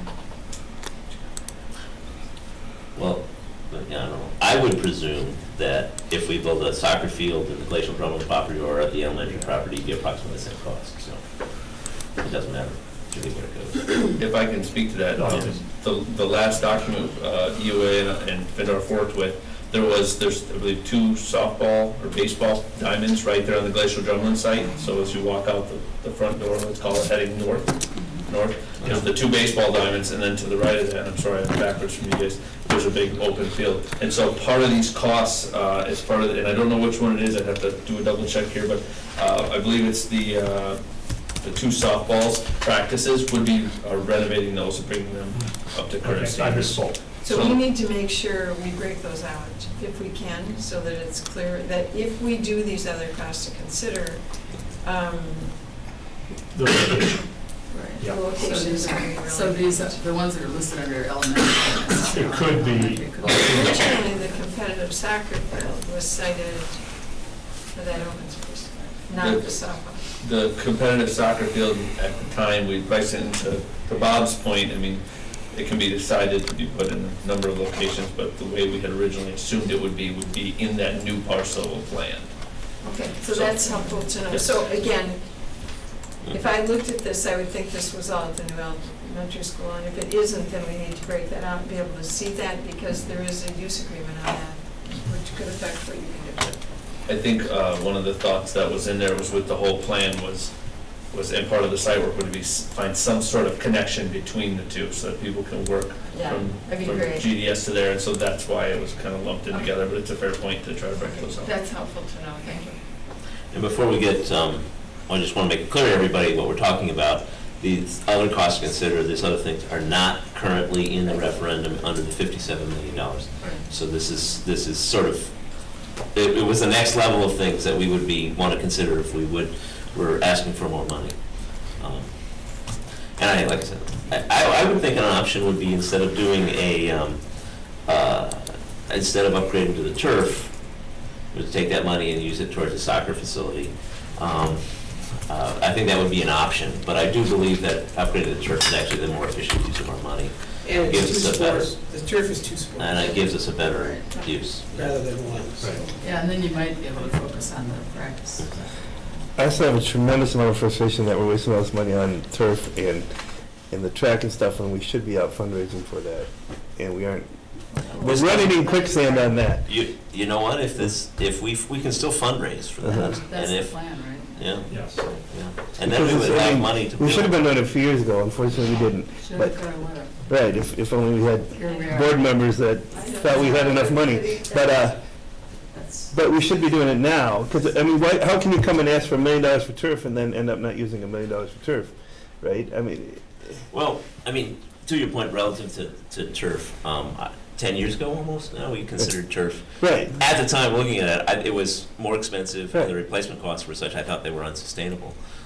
So I don't think it was appropriate to Right. look for raising money for. But we aren't money. 10 years ago. That's right. 3 years ago, 4 years ago, we've needed it. Now we need it, and now we're like, we're gonna take, apparently nobody has any interest in going higher than 57 million, but if it's 57 million, we're gonna, $1.5 million is gonna be wasted on turf when we could have, and I'm certain we could fundraise that money. Okay, getting back to the part of the document, 57 million, the above the line part, because really that's what's on the table tonight and the next time. What I would like to know is if anybody thinks that there's major displacements in this that make it unacceptable, or we need to do something different than what's on here. You're asking whether 57, whether the, I'm asking whether these numbers, $57 million with 33.5 for school, 7.2 for the renovations listed, 14.8 million for the capital maintenance listed, and 1.5 for the athletics listed, is acceptable to the board, or if we change this up a little bit. That's what I'm asking. I mean, are we ready to move? The question is, are we ready to move forward on this? Andrew, is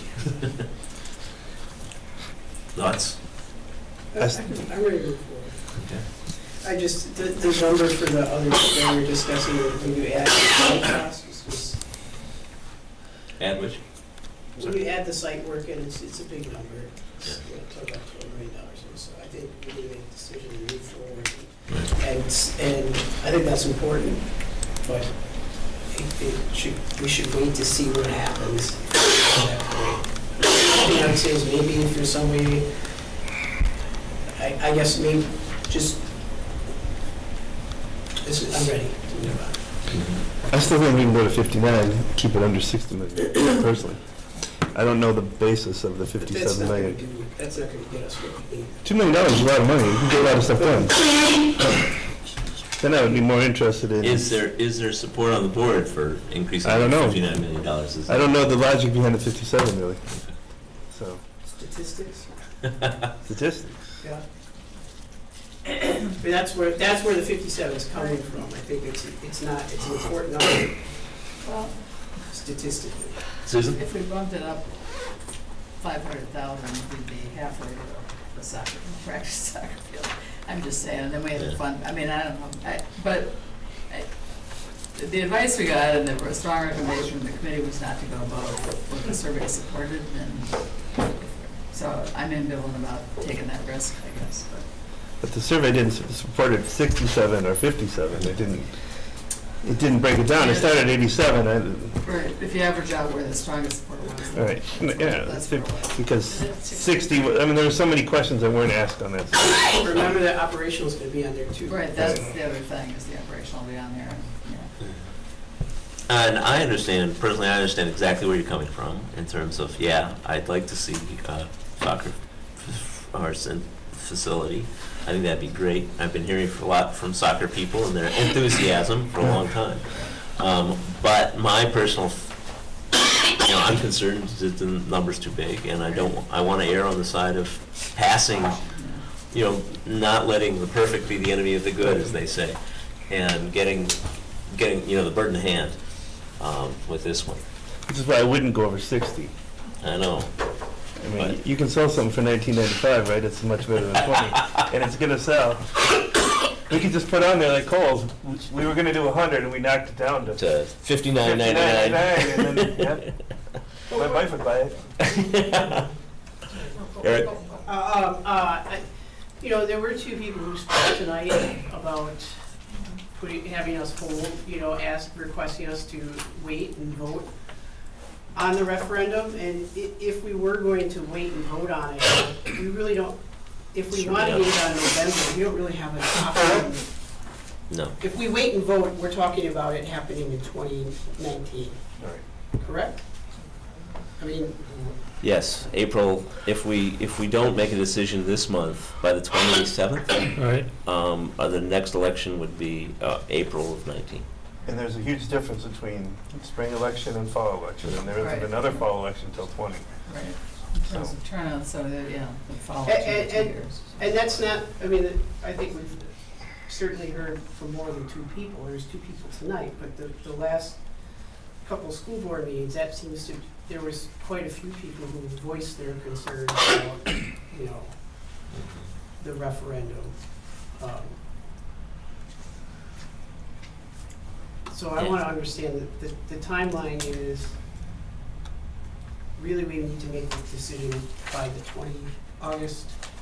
To be on the November ballot of 2018, August 27th is the deadline for adopting the resolution. I think it's important that, that we have the support of all 7 board members, or at least not the opposite, you know, that they can go along with it, if not enthusiastically, one or two, because I think referendums get in jeopardy with even 1 or 2 people who would be outspoken that something is wrong. I sense that this board is comfortable within the 57 million.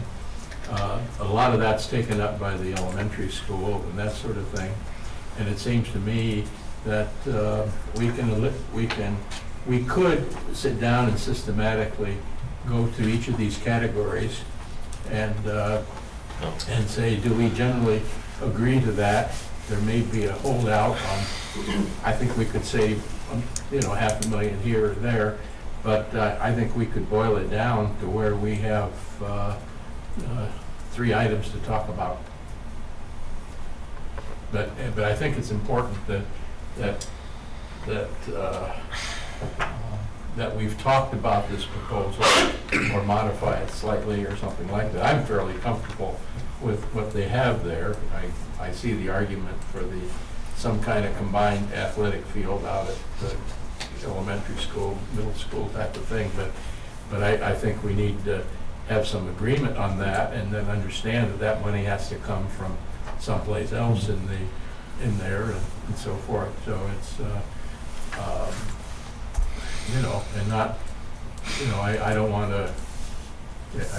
us to leave here with people feeling like they've not been heard, or that I'm surprised at some item and so forth. So I would like to see us have maybe at another meeting, if not tonight, after we've thought about it some more. And if you want to do it tonight, I'm glad to say it, but I would like to kind of go through some of this stuff and have some consensus to say, yeah, I can go along with that, or yes, I'm for that. And then could we hold off on this particular item, because I've got something I like to propose, and I think we could probably get there, but I think we've had 2 committees and a lot of public input on this, and I think that we could always have more, but I think what we're saying is we got 2 weeks to get this done sometime, right? Yeah. Well, and the recommendation is, if the board is ready to vote tonight, the reason for that, instead of waiting 2 weeks, is the communication. More and more voters are voting by absentee ballot and early voting, and it puts us 2 more weeks behind in the communications plan if you wait till the 22nd. Now, if you're not ready, then don't vote. But if you are comfortable and you've made that decision, I would recommend you make the vote tonight so we can get started on the communications. Well, I would agree with you. It seems to me that the great bulk of the amount of this referendum, that there's some general consensus around things like safety and a whole lot of things that looks like there's about, I think we're probably talking about $1.5 million out of this whole thing, in which we would maybe reallocate or rethink. And what I was suggesting earlier is, why don't we go through and simply say, do we have 7 people supporting this, and then simply find that and decide whether we want a soccer field or whatever it is, modify it slightly. But I think the proposal is pretty sound. Yeah, it's pretty sound as it is. I think there's maybe some marginal differences and so forth. But I think we could do it if we started to find out, rather than ask about wishes and concerns, that we move ahead of it. I agree with you, Dean. Sorry, Susan, I just. You're supposed to raise your I know. but go ahead and speak. Go ahead, Eric. Go ahead. Go ahead. I'd like to hear what you have to say. The one concern the only concern I really have about moving forward is the majority of the letters that I've received, and the board's received them, and the majority of the feedback that we've had have been for us to either wait or do a better job of communicating with people about why we're doing this and with the survey. Now, there's two sides. There's the statistical side of the survey that we sent out, which is good data, and that I can trust that data. But then there's the public opinion side, which I have not heard a lot of people speak or write in support of the referendum. And that tells me, from the survey side, we're seeing that people support it and know about it, but that would be my concern with moving forward about it, is that I haven't heard that the level of support for that I have against it.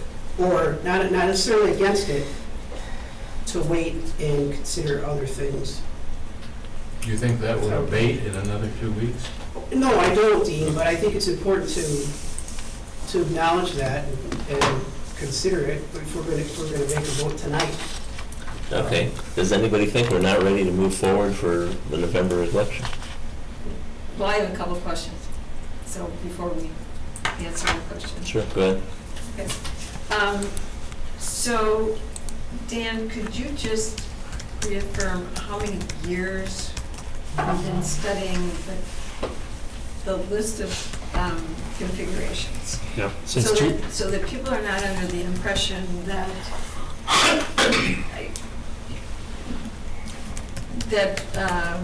the committees were channeled into, that's one of the feedbacks we get, is that people were channeled into a particular configuration. Right.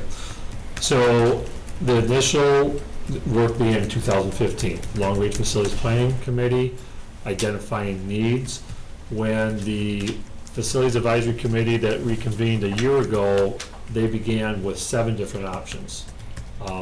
There were some that were on the table from the previous committee. They came up with some of their own, and so there were actually 7 different options that were considered by that committee, and then it eventually narrowed down to the 2 that you have before you this evening. So formally with those 2 committees, that work's been going on for 3 years. The board has had time with discussion, and of course, our their staff as well. So it's been a 3-year process.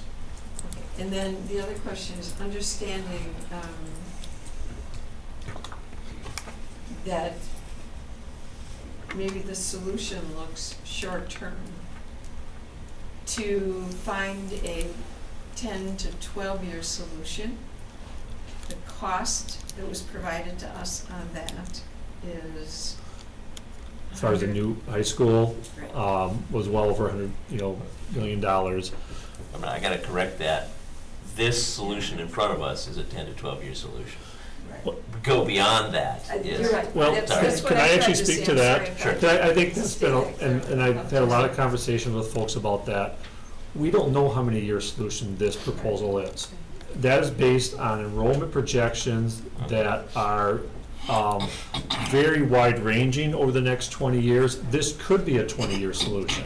Based on the enrollment growth the last couple of years, is trended on the lower side of the projections.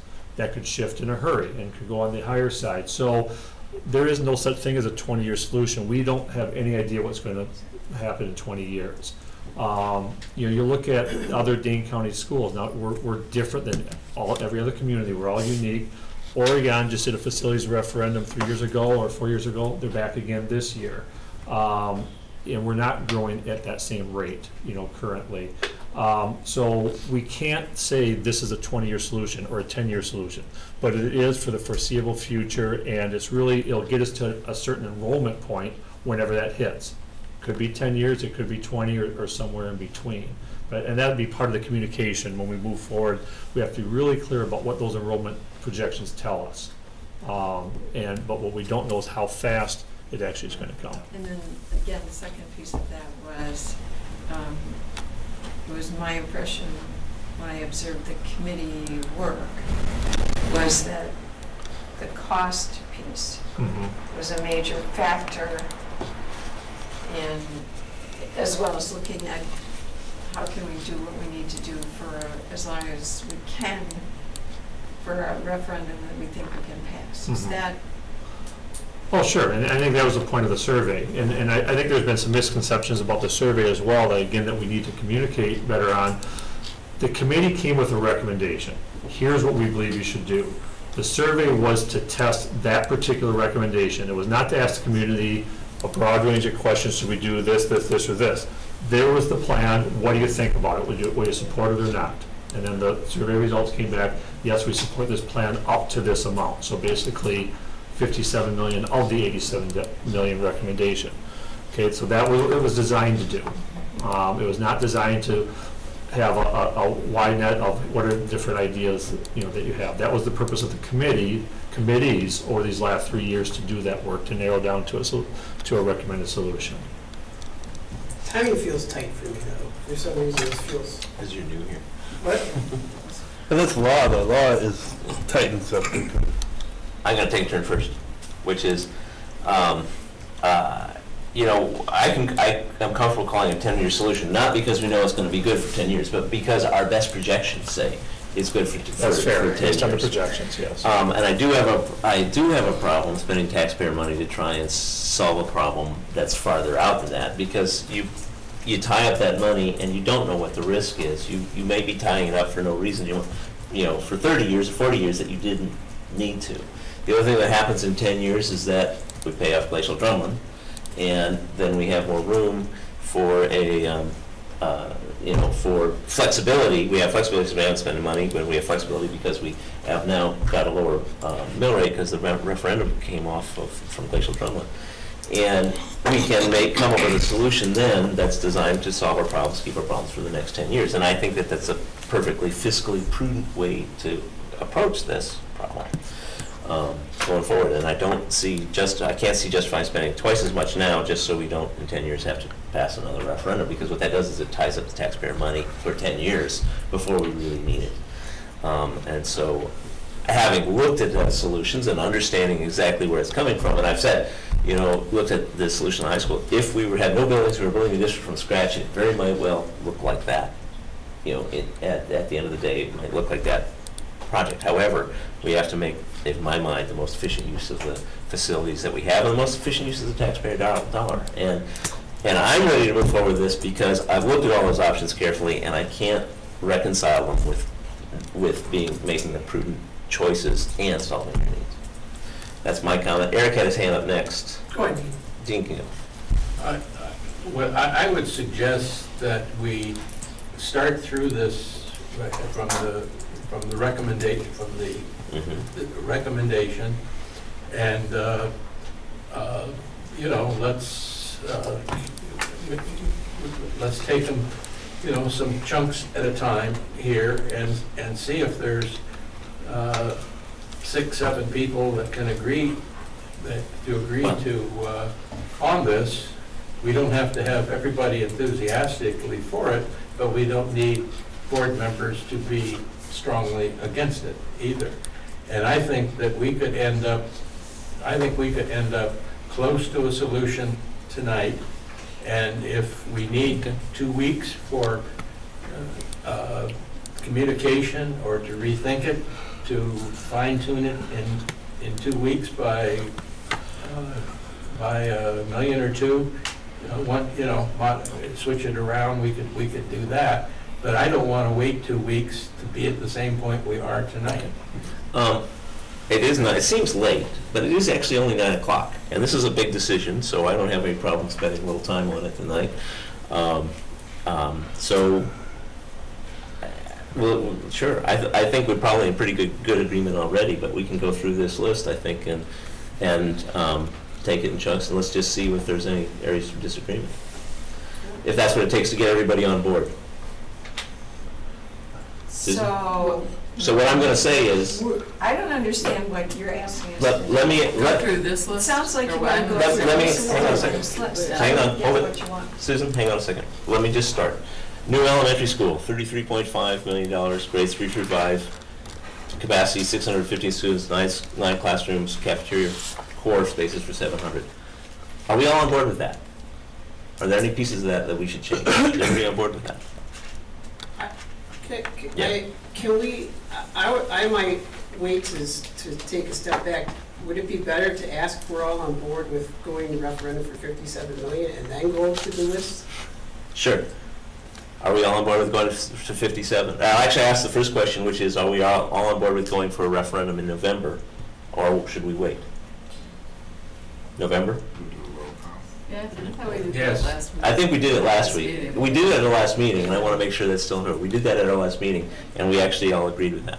And we also agreed on $57 million at our last meeting. I think you were not. I was not here. Yeah. I was voted out off the island last That's week. right. So. So it'd be important that Jeff is here now to Right. maybe get another. Right. Are And you okay with? I told you, I think we can go as long as we're under 60. Okay. So I don't think the 57 If you- should be a hard cap, personally. Okay. All right. Well, let's Taking into account the operation one too, because I hadn't thought about that, but which would move it up to 58. We could go. Okay. On this list, so we've answered, I think, those 2 questions. I think we have a good agreement, except Jeff wants to go a little higher. But he's okay with 57 at the very least, so I think we can agree that we're all there. So the next question is 33.5 for the elementary school. Grades. No. Can we go around and see who's on board for 57? I think we all are. Last week. Well, first of all, by last week and Jeff, we're all on board for 57. Did you change your mind? I mean, well, I mean, that was 3.5 weeks ago. So, well, I mean, look, I guess I'm a little more hesitant now than I was last time I voted. For 57 million? To go to referendum. I'm wondering if we do it in November, we do it in April. I mean, I feel rushed. I feel like this is rushed. And I know we've been talking about it a long time, but I don't think we should overlook the fact that it's a very important decision, and to me, that I think it's important that we invest the time that we need to. I've talked to quite a few people between the last meeting and this meeting. A couple of them thought we already went to referendum. I'm serious. How did they thought vote? it was over. They thought we did it. How did they vote? Yeah, that's what I said. But I think what that shows is they still did not, they didn't know where we were in the process. And to me, that was concerning, that they didn't know where we were with the process with all the meetings that we've had, up to this point.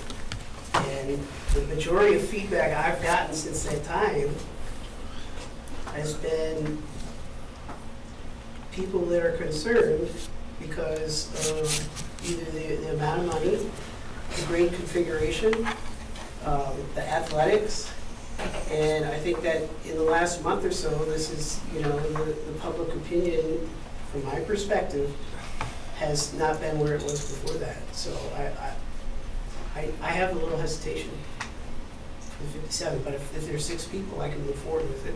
I mean, Anybody else doesn't think at least 57 million? Well, can I paraphrase you that way? So you're well, You're concerned about the I would number. abstain from Yeah. saying I'm for 57. Yeah. I think we have a problem right now that we need to fix. And I understand the need to look farther, and as I told you before, I think if we have a 10-year fix, we did our job. If it's a 5-year or less, we didn't, and I don't see it happening in 5 years.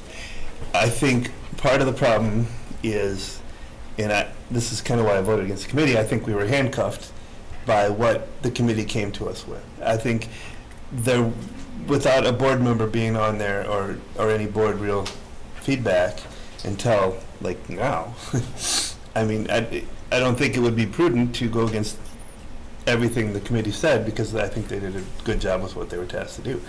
And now I don't see any other option for us to fix our current problem than to go along with what we have right here.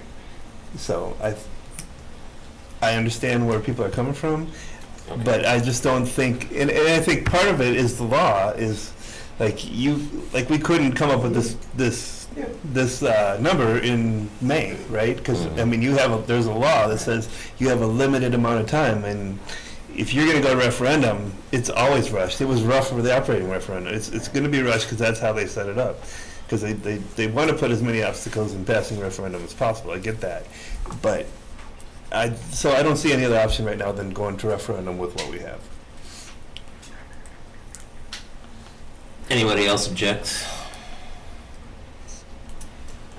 Do we need to just formally reaffirm guess what we you're did in the right. last meeting? I'm sorry, I just want to clarify. Yeah. What I would say is, I would be hesitant in voting on this tonight. That's how I would phrase it. Mm-hmm. That's how I'd phrase how I feel about it. Okay. I would And be- what would you propose as an alternative? I understand you're hesitant, but we have to. Well, We don't have to go forward. We I can, know you if you don't. want to propose that we just bag this whole thing, you can No, make I that think proposal. that's how I feel about it, and I feel rushed. I don't like feeling rushed on something like this. I know it's a time thing with the way that the laws are set up, but I don't like the feeling like we're rushing. I think that it has a feeling of that we're kind of, jamming it down people's throats, like this is what we're gonna do. Question. Too bad, we're going to referendum. My experience is whenever we do this, the same number of people will come to us and say, why didn't you tell me about this beforehand? I never heard of this. You're jamming it down my throat. You need to wait. The exact same number of people will come in October, will come in April, because that's my experience of what's going to happen. People will always come forward and say, you didn't tell me soon enough. Well, I think that the truth is we have been looking at this for a long time. We Yeah, have exactly. been listening to people for a long time, and there has been a need. I mean, we were talking about this before we went to the operational referendum, and there was a need then, a demonstrated need for elementary space in Cottage Grove, very clearly. And so we have been talking about it for a long time, and I think to lose the opportunity to have the referendum in November, when you have a better turnout, you do get more people to participate. You do it in the spring and you get accused of trying to sneak it in there because people aren't there and the turnout's not as high, and it just doesn't. I like the idea of going in November, and I think you're right. You do always feel like the time is short, but I think that's why it behooves us to vote tonight based on what Dan was saying, so they can get a head start on preparing communication materials, because I think it is imperative that we start using the time very quickly. We still have some farmers market time in both communities when we could be setting up a table at every farmers market. We have times when we can be present to talk to people, because we have to, last time we had a two-sided list of events that various people signed up to attend so we could start talking. That becomes part of the communication plan, and the longer we put off the vote, the longer we put off starting on that, because you can't start that till you approve it. It just pushes us further behind, and I think to Dean's question, what will change in 2 weeks? I don't think anything will. I mean, my only hesitation tonight was, do we need to stop at 57 million? I'm kind of coming back thinking, yeah, we probably do, because we have the operational one too, and that figure's been out there so much, I'm a little reluctant to go higher, so. I'm kind of ready to vote tonight. What is gonna change in 2 weeks? Yeah, I don't think anything will change. I mean, I don't and mind voting. You Yeah. vote tonight. yeah. So All right, I have a question, just yeah. a quick clarifying question. If we decide to go in April, Yeah. we can't spend the next 2 months working on the referendum, right? I mean, we have to kind of table it until we get closer to. Also, and we're gonna be in the same position. Right, no, I know, I'm Right. just saying that Yeah. we're gonna end up being rushed in April, That's, okay. right? These are always difficult decisions. Right, I mean, is that not right? That was That's just. right. These are always difficult decisions. Because we can't decide the question now that was to put it on the April referendum, right? I Is would that- suggest we try to reach some, That's what I'm trying to do. try to reach a consensus tonight on what we have, Yes. and then if there need be, if there's even one objection at the table, reconfirm it in 2 weeks. But not to start in 2 weeks, because we'll be We're not right where starting. we are tonight in 2 weeks. What if we do it in 1 week? Okay, What's wrong with next all week? right, now, Okay, Hang on a whatever second. you say. hang on a second. Dean has made a suggestion that that we proceed tonight, and this is, like I said, it's important, it's worth spending the time on. But Dean is that we look at these items and see if we have consensus on them. So let's move ahead with that, right now. New elementary school, $33.5 million. Who supports, as listed here on this document? Are we in agreement on that? Yeah, like thumbs up or what do you? Thumbs up, thumbs down, we can, all in favor? Doesn't matter. I Everybody, on that. right? 90%. See if it's, Do we support that? Dean? Yeah, Okay. I would support that proposal. Okay. Everybody? I support. Is that, do we have 7? What do you think should be changed? Yeah, I think should, I think you should go back and see if we can, if we're ready to go to referendum for 57 million, and then go to each individual item. Who's in favor of going to referendum on $57 million Ish. on November? At least minimum of $57 million in November. I don't know if I'm comfortable this time of year. Okay, you don't have to go for it. We got six Okay. people. All right, Now let's move forward. all right, now let's move forward. Okay. New elementary school, $33.5 million.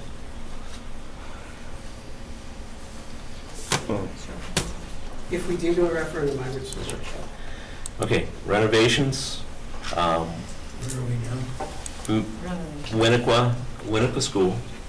Now's your chance. If you, Winnequa School, $2 million. This includes, the top 3 are security related. What this does is allows us to have a secure, essentially a secure entrance that we do not have right now. Then there's an additional renovations to essentially increase the number of classrooms. Is that what we're doing there, Dan? Yes. In Winnequa? And then the library, and actually the last item, which is to replace locks and doors, is again a security upgrade. It's, so what we're doing is essentially moving classrooms, adding classroom space and security at Winnequa School. Unfortunately, I think because of the size and the position of that vestibule, security updates are kind of expensive to rearrange that so that we have security that we need.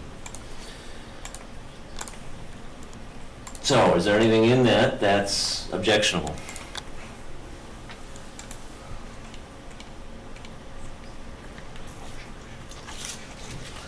Can I see a show of hands of anybody, everybody's ready to go with that 2 million at Winnequa? If we went to referendum. If we go to referendum, Referendum, let's go. Yeah. okay? Susan? I saw your hand, I didn't see Oh, your okay, hand. I'm sorry. Okay. Okay. Okay. Glacial Drumlin, 700,000. One of the big problems we have at Glacial Drumlin is with lunch space. And so what we're doing there is to remove that stage, to create more space, and then reconfigure the lunch serving area so that we can have a second line, is that right? 3 or 4. 3 or 4 lines, 3 or 4 lines, okay. So that we can serve lunch faster, so that, and that takes care of that significant issue I out have there. one question. Yep. It seems to me that's been a major issue there. I guess when I saw that figure is that will 700,000 do what we need to do to provide space for serving lines and everything? I think the answer is yes. I mean, we're all confident in that Okay. solution, yeah. Yeah, I thought it'd be hard to impose less. I thought it would have been higher. No, I think it's, I mean, looking through there, it's fairly straightforward, you know, there's nothing structural, the walls are where they need to be to accommodate that, and it's not too hard at all. I have a question. Why do we need to change the locks? Because it's a pretty new building. Like, is there a problem with the locks? Mhm. What's the problem with So all the locks should have, they should be able to be locked from the interior with the key on the outside. We don't have those weren't installed. Oh, so those are classrooms? Classroom doors. Okay, not Yeah. the front office Correct, doors. correct, yeah. Yeah, it's a security on individual classroom doors. Interior Susan? locks are Okay, I'm becoming good. a standard for safety. I just was there today and had to go through Yeah. the... Yeah. Susan, sorry. I just want to make it very clear to the community that we are not including the basic problem with the gym, which is you can't pull the bleachers out and it has a limited capacity. You can't even do 8th grade recognition. People are all aware of that. We have major problems with the configuration of the classrooms and the pod space, and so hopefully we'll have learned from that in the new building, and we won't open a building with major. Some of those things were addressed in, I mean, are on the wish list that we're not including the 57 million. I want to make it very clear to people that those are not being addressed. There's still going to be issues in that building. So do we have support for the renovations at Glacial Drummond? If we go to. If we go to referendum, right? Taylor Prairie School, 500,000. Restrooms. Then renovations pending grade configuration, depending on, we will be changing the grade configuration in that building. One way or another, it'll be. One way or another, changed, it'll yeah. change somewhat, and so there'll be some renovations regarding that. And then specialist office, instruction, renovations of the instruction spaces. How old is that building? It's been around for a while. It's 30 years old, right? So 98, right? Taylor Prairie? That was before that. Yeah. 95. 95, Okay. And then again, the security upgrade on the locks. Comments on that one? I just have a question, and that is that right now, it's my impression that we only have a morning session and an afternoon session of 4K in that building? Two. That's, Yep, so there's 4 sections, 2 mornings and 2 afternoons. and that we are, at this time, do often limit Yes. the students' 4K and their ability to come to this building. Yeah, we have more requests for that site than we can accommodate. And the class sizes have went up. Is the renovation going to, You know, allow for additional space, yeah, so that we should be able to meet the parent request for 4K. Yeah. Dean? Dan, my impression from the first committee was that, is that simply the school was built for smaller children. There's a lot of, I'll call it small space. Yeah. And it would seem to me that's one of the things that drives the grade configuration issue to some extent. Are we going to be able to address, was this money, will be addressing some of that? Yeah, however, it's not a major change. It was built as a K-2 school, and then after it was built, 4K was added. So we have some challenges, you know, with some additional small pupil space. So whichever grade configuration you choose, it'll still be a primary. What the original committee looked at, and kind of the idea of, could you make it a K-5? And the answer was, well, you'd have to do some major work to it because, like I said, it was built for small people, you know, lower grade. So that's why that was not. I think everybody needs to understand there's Yeah. it's miniaturized. So. Yeah. Yeah. And that's why, you know, restrooms, you know, they're. I couldn't fit in that school. Yeah. Going over there trying to get my kids. Are we on board with the Taylor Prairie renovations? Almost can't get in the door. If we go to referendum, all right? Okay, good. You didn't do Maywood. Maywood is 0. Next is Cottage Grove School. Now that's $2.8 million. It's a little more extensive. Can somebody else talk about what's going on there? Dan? I would say of the entire list, that's still the biggest unknown, or where you have the flexibility. I know you don't want to hear that, but I mean, because so many of the classrooms are older and have original casings, you know, the sinks and you know, the you know, bookshelves and cabinets and so on. And that's where you can, at that time, make the decision exactly how extensive are we going to go there. And so as we've looked to, for instance, add additional into athletics, we took it away from Cottage Grove. And so that's the place where, in the original, in that 87 million, where we had, you know, much larger, that number was much bigger in Cottage Grove. So, you know, Eric spoke to that about, okay, what truly impacts, you know, teaching and learning? And some of those things, that, I mean, they all impact, but to what extent? And that's where I've identified spaces, and now they're the one, for instance, on the last piece, the doors, in the newer buildings, it's just a matter of replacing the locks. There, the actual doorways have to be replaced as well. You know, the way they're configured, they open out into the hallway, and so.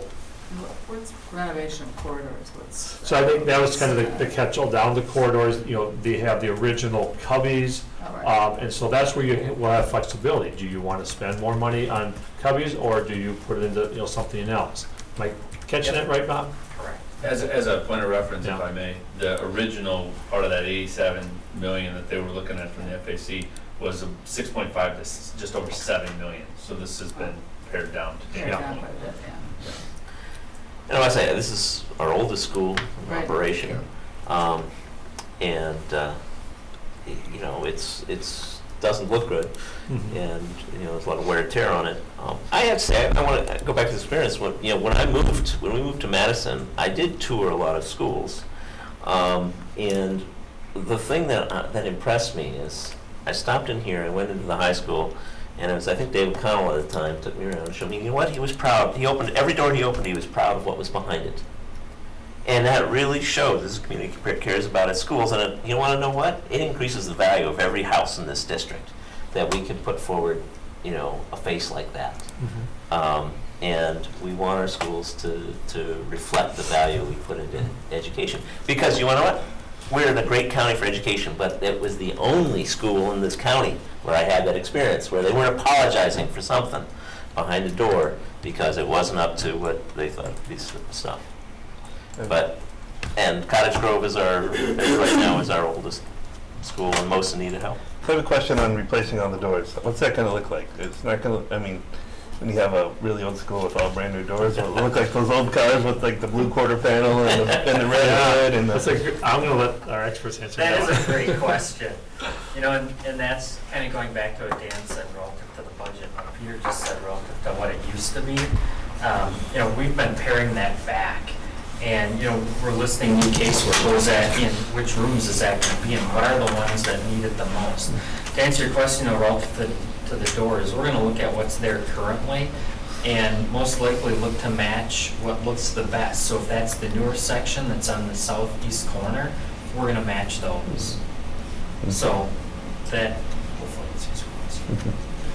They won't all each be different. Right. You know, right now you probably have at least 3 different types of doors in that building, if not more, if I remember correctly. We would try and smooth that out so that you only have one. Okay, everybody on board with, if we go referendum with Cottage Grove? Yeah. Okay. High school, $700,000.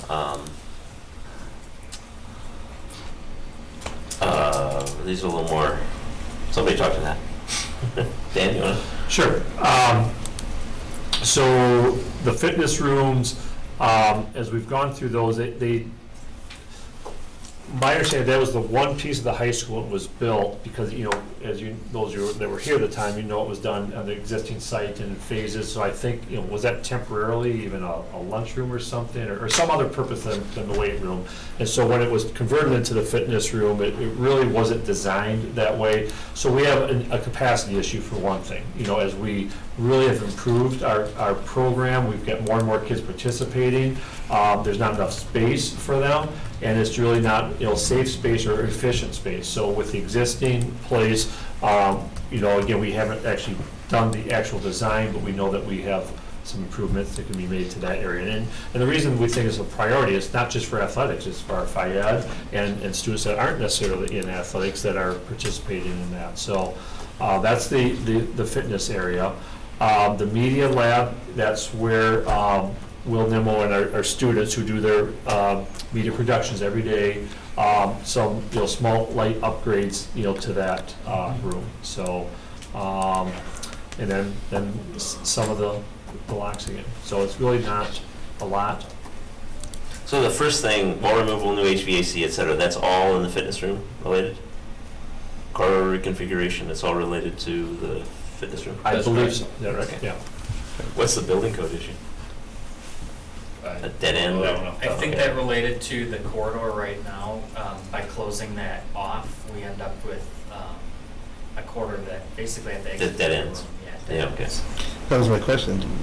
If there's a building code problem, we don't have the ability to decide to not do that, right? I mean, we have to do that. When they do the renovation. When they do the renovation. They if that was create a problem. building code count that they have to fix. Yeah, okay, I'm with you now.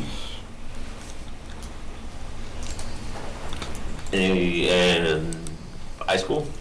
Do we have support of what's there, the list of items for high school? Just a little question, Dan, is that a high priority, this, Wait, Yeah, I believe so, yes. you're gonna say that to every one of them? Yes.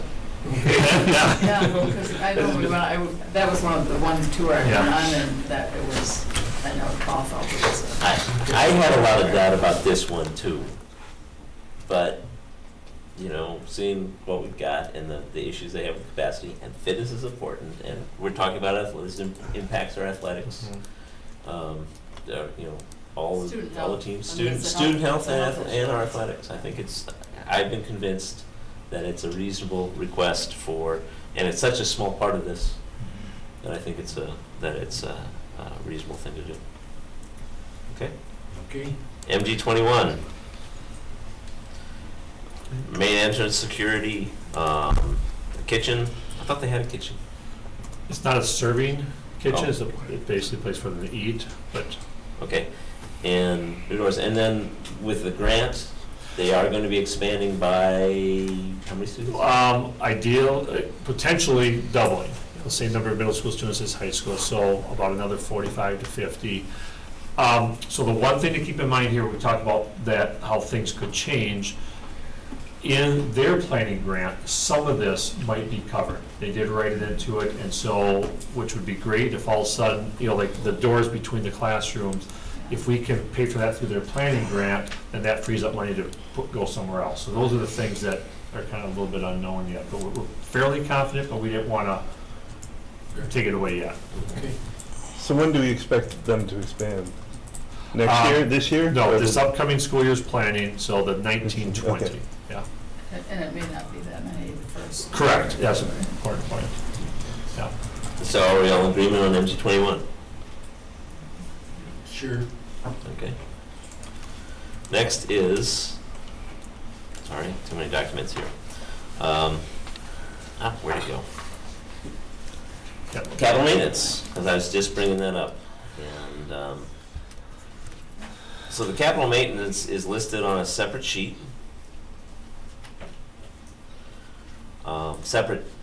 Many separate pages, and it is, of course, the most detailed, and it's a lot of little things, mostly, with a couple of big-ticket items, and usually they're HVAC or roofs are the big-ticket items. Oh, and there's also like the big cost of the exterior windows. Windows, pipes, HVAC yeah. upgrades. Question. Yes. Jared, how much is that amount there? Is that 14.8 is. That's a big chunk. Yep. 48 million is all the capital improvements. What are you saying? 14.8 is all of the entirety of the capital improvements. For all schools? That's right. Okay. Is that 14.8, is that, how much does that get into our backlog of maintenance? Does that get all of it or half of it? That takes care of everything that's been identified through the long-range facility study when we had initially started this process and moved us forward, so it brings us to a level where we need to be at. Okay. And then we continue to maintain that with the operational referendum that was done in April to be able to increase our capital maintenance budget up to $600,000. The operational referendum added, what was the number, 600,000? We were able to get our budget up to $600,000. 600,000. So if we can maintain 600,000 annually, will that keep us up to date? Should keep us Up to date, okay. And so this will bring the backlog of 100 years up to date. At least. I think this is, to me, this is a very important one because this really relieves a lot of operational expenses. So, Okay. I made a joke earlier, do we really need clocks? And that's a hefty price. It is very expensive. Does that mean, does anybody even look at a clock anymore? Aren't they tied into the bell system and the They're whole part of the thing? bell It's system. very difficult not to have. And an educator is up in front of their class, they're not necessarily going to their computer to look, they do reference the wall clock. Yeah. I think the students look at a clock. And They do. Especially if it's before lunch. and you might be right in the high school, but I don't think so much in the other school. You can get it from Walmart for $10 with a battery. I know, but we got 61,000 in one school. It's $200,000. Gee, move on. Okay. It's a big expense, is what. Yeah, actually, clocks are surprisingly expensive with this whole system. Okay. So, capital maintenance. All on board with capital maintenance? Well, that brings us to athletics. High school track, artificial turf. At the stadium, are the two listed on here. Discussion. I think we've talked about that. I support them both being done at the same time. Okay. Yeah, we didn't talk. All right. Jeff, I have it in your hand. Oh. Thank you. I Damn it, talked I want about it this to be- earlier. I said that we should be raising money on that. We shouldn't be spending taxpayer money Put on it in that. there. Okay, let's get going. All right, the total is $57 million. We have been through this list. I think looks like we're in agreement on it. Backing up to Eric's question, Eric still has some. This whole thing makes me queasy too, Jeff. Well, you know just to why it be makes sure. me queasy? Yeah. Because, speaking from first, having a house in Monona, Yeah. this is, I don't think this is a little amount. No. And the situation that we've been put in by our state government is that to continually say they're saving money for the taxpayers, but then that causes school districts to go to referendum because of that. It's very frustrating as an educator and a community member. And then to have other people in the community concerned to support a school, but they want to probably do more than what we're asking, or different than what we're asking. Those are a lot of issues for me to consider, and I don't take them lightly. And there's a lot of things, and with putting all those things together, I don't like to feel rushed. And I know that's what happens, but it does make me nervous, and it makes me nervous with the election in November too. I mean, even though I'm one of the people that really supports the data and understands the statistics, sometimes things can change that, and there's gonna be stuff that's happening in Monona that could very well change that. I don't know when that's gonna happen, but that could change it too. If I saw this and another city tax or referendum coming, Yeah. so. It's not how the city does it, but. But I'm just saying, even if it's talked about. Yeah. I was just gonna say, but then I see some positives because years ago when my adult kids were at Winnequa Middle School, it was overcrowded it was horrible. It was not a great environment, and the board waited too long to get the middle school. I don't want this to happen again, where I have to go visit a school when kids are on top of each other and it's not a good working environment. Here we have a lot of stuff that we can improve on, not just having a new school, but to have money to improve all of the things that we need to get fixed in all of these schools to be updated as of for today. Now, in the future, we can't tell what's going to happen, especially Cottage Grove is growing. We don't know how quickly. No one in here is a great forecaster. Okay, we need to accept that. Okay, we argue 10 and 20 years out and stuff. You don't know. We don't know out there in Cottage Grove. Okay, but we know there's going to be some growth, but we need something so everyone can have room, smaller classrooms, teachers can teach and work more one-on-one with the kids. So that's the opportunity. I know it seemed like it's a rush, but there's an opportunity. And I think that if everyone was on board and saw all this and everything, I think it can work. That's I'm done. Susan? Well, again, I'm gonna say again.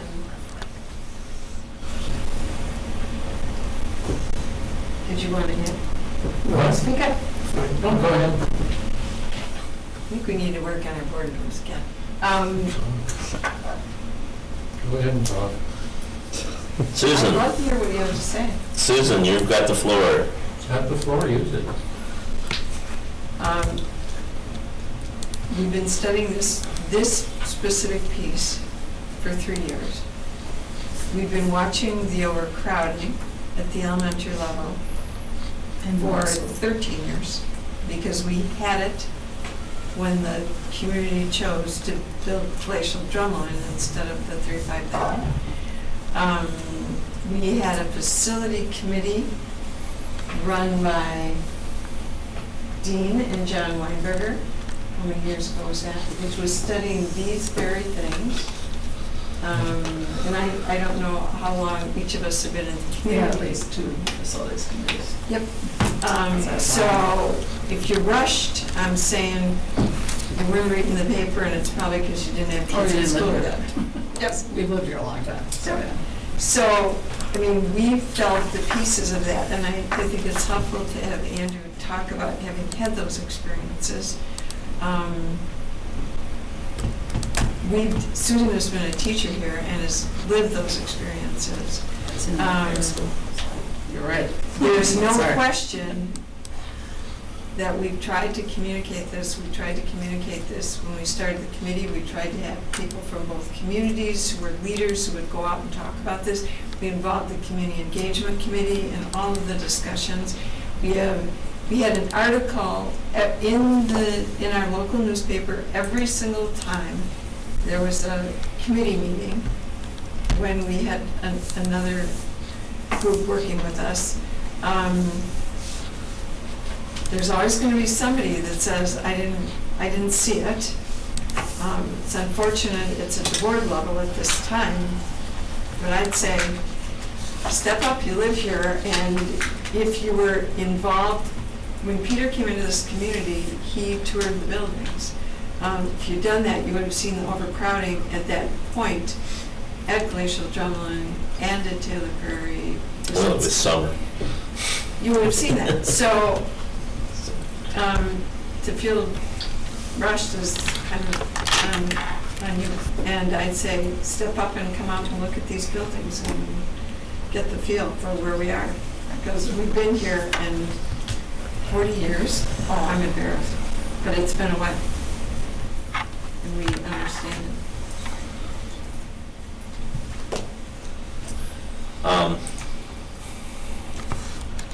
I understand, like I said, we have a tremendous, this ability to put this out here, affect the future of the district, every home in the district, raise taxes, which actually we can't do. We have to have voters support that, but to make that proposal out there, it's a big responsibility. Like I said, it makes me queasy when we get to decisions like this. Are we doing the right thing? On the other hand, in terms of the pace, this solution has been coming together for 3 years, at least. We've been moving, from big picture to more specifically towards what needs to be done, to a solution that solves that problem, and it solves it, if you ask me, with the right amount of risk, with the right amount of, in the right time, for the right time frame. I'm comfortable with this. I think the pacing has been great. It does, at the end here, it feels a little bit rushed, but then I think, look back at it, it's only because there's an impending decision. I look at the time we've taken in the last couple of months on this, and I don't see how additional time would make any difference to where the solution is. I don't see other solutions that would satisfy the needs, and so I don't see additional time. So I don't feel rushed at the end of this process. I don't feel like it was rushed through, because I don't see where we would have gone in different directions if the process had been extended. So I am uncomfortable. I'm very much uncomfortable, but I'm also ready to go. Dean? Are we finished with our process? With our what? Are we finished here? We are. The only question is... No, I don't think we are. Are we gonna move on to L4 and? Yeah, we are gonna move on to L4, yeah. What are you thinking? What? Where are we? Well, I thought you were giving a benediction. I was. Okay. So what additional in the process? I was responding to Eric's concerns, giving my thoughts on Eric's concerns. Well, we basically adopted the proposal. Have we not? Yes. Yeah, or we approved it. Yes, right. In general. We I guess my question now is, are there any priorities that board members have that we'd like to put in. that they would like to put in, and, or which presumably would either raise the amount above 57 million, or we'd have to find money within the amount that we have now. And I think that we ought to deal with that, and or at the next meeting. So Susan? Well, except if we're going to move on to L4, we're going to be approving the 7 million tonight, and I think we could do that part later at the next meeting. It just couldn't come out of 57 million then, right? Right. So. we're going to move on. Well, the next agenda item is the initial resolution authorizing the bonds of 57 million. We actually, at the next meeting, we could amend them if we want. We could amend the resolution if we wanted to, but at our next meeting. But you wouldn't want to do that, so you don't. Yeah. Technically, If it's a strong we could do thought it. we're gonna do that, we should do it tonight. I mean, again, I'd ask the question, what's gonna change in 2 weeks? Well, I think, I think people are actually, really uncomfortable with approving this tonight, then we shouldn't approve it. I think Dean is right about asking that question. We went through what we have. The next question is, what do we add in? Is there something that we want to add into it? Or replace. Or replace? Well, let's ask the question, do you want to add it in, and then if you want to replace We it? have to do it tonight. Yeah. That's my point. So- That's the point I was trying to make. Do you have any, and this process, can I open that? Do I have something I want to add in? Yeah. I don't have it, but I think I've heard people talk about the need for some kind of outdoor athletic facility that's maybe associated with the school, call it a soccer field or whatever it might be. And if that is more important, then I don't want to break the 57 million. But what I would like to do is to see if those, I think there's so many legitimate things we could do with it, but I think if that is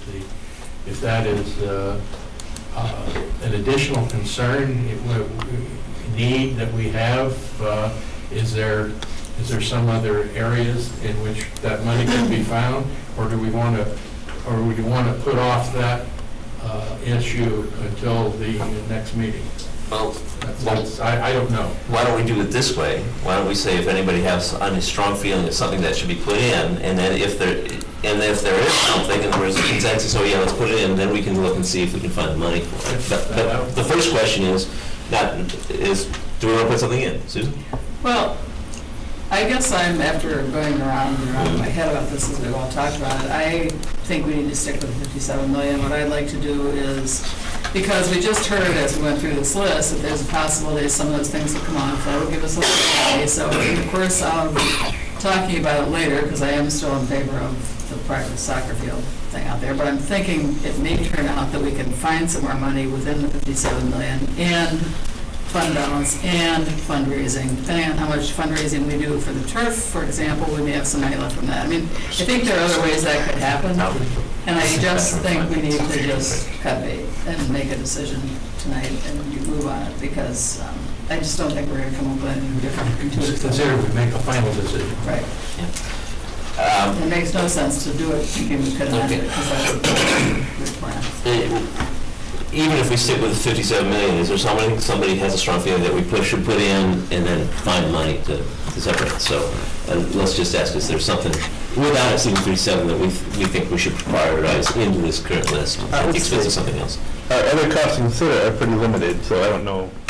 I guess there's something, I don't know what other things besides this, which I don't find that big a deal. Well, maybe the stormwater erosion for $12,000. Well, if you go back to the facilities recommendation, there was an original $88 million list, which we have all seen, and anything on that would be fair game. So I have another question I just noticed. It says $1.5 million high school track, artificial turf, but then and the other costs consider. Oh, that's under my elementary school. Yeah. Okay. Peter, if I may, Yep. you made a point about the 88 million, the cost that came out to get to where we were at. Just to Yep. give you a quick number. The original remodel portion was 18 to 20 million, and then the athletics was around 14. So to get down there, it came out of the remodel and the athletics. The capital and the elementary haven't changed. Haven't changed. So that's where they came from. Eric? So, I've heard everything I need to hear. And I just, I like to make a motion to approve the initial resolution authorizing general obligation bonds in an amount not to exceed $57 million as written in agenda item L4. Okay.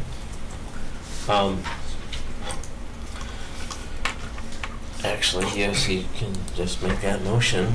Moving us along, before we continue, I do want to make sure that we have wrapped up the discussion before we get there. We can open up for discussion. He needs a second. He does need a I'll second. second it. Okay. Let's take a 5-minute break and come back and we'll start That's probably a good working through our idea. resolutions, Yeah. because it's 10 o'clock. Okay? So what Eric moved was this. This is the legalese for the issuance. It is not what's going to appear on the ballot. This is the, you want to explain? Sure, so the first two resolutions that you'll be approving is stating the referendum. It's not in question form. And then the third one takes the two resolutions that you approve and turns them into question form and incorporates all the legal portions. It needs to be published. Good. This has been moved and seconded. Discussion. I heard a comment from somebody who, that can we, when we list this, can we break out the dollar amounts for the different part, 33.5 for the school, 14.8 for maintenance, et cetera. List that out in here. Comments? So legal counsel would advise us not to do that due to the fact that if you list that out individually, if the building happens to come in at 33.6, you cannot take that money someplace else in the $57 million. You've been very specific. And if the building came in at 33, you could not use that $500,000 for anything else. It would just have to be put back into the debt service payment. You take away the flexibility in case, since you're not even to the point of actually taking that. I mean, obviously we have strong numbers, but they'll change. Things change. I think it's very important when we communicate. Those numbers would be approximate numbers that are associated with that, but in the resolution, legal counsel would advise to keep it open. Any other discussion? Big one, guys. Or if we beat this to death. All right, hearing none, all in favor, unless somebody wants to go for a roll call vote. Roll call vote, please. There we go. I knew that would happen. Starting with Dean. Why am I always chosen Because the first? person who calls the roll call vote starts. Aye. Aye. Aye. Aye. Aye. Aye. Aye. Motion carries. Next, resolution authorizing the school district budget to exceed the revenue limit by $93,000 for recurring purposes. 930. I said $93, didn't I? $930,000 for recurring purposes. Thank you. Need to make a motion for this, too? Somebody needs to make a motion. Make a motion to approve L5, resolution authorizing the school district budget to exceed revenue limit by $930,000 for recurring purposes as written. It's been moved and Second. seconded. Discussion. Dean? How does this relate to the referendum?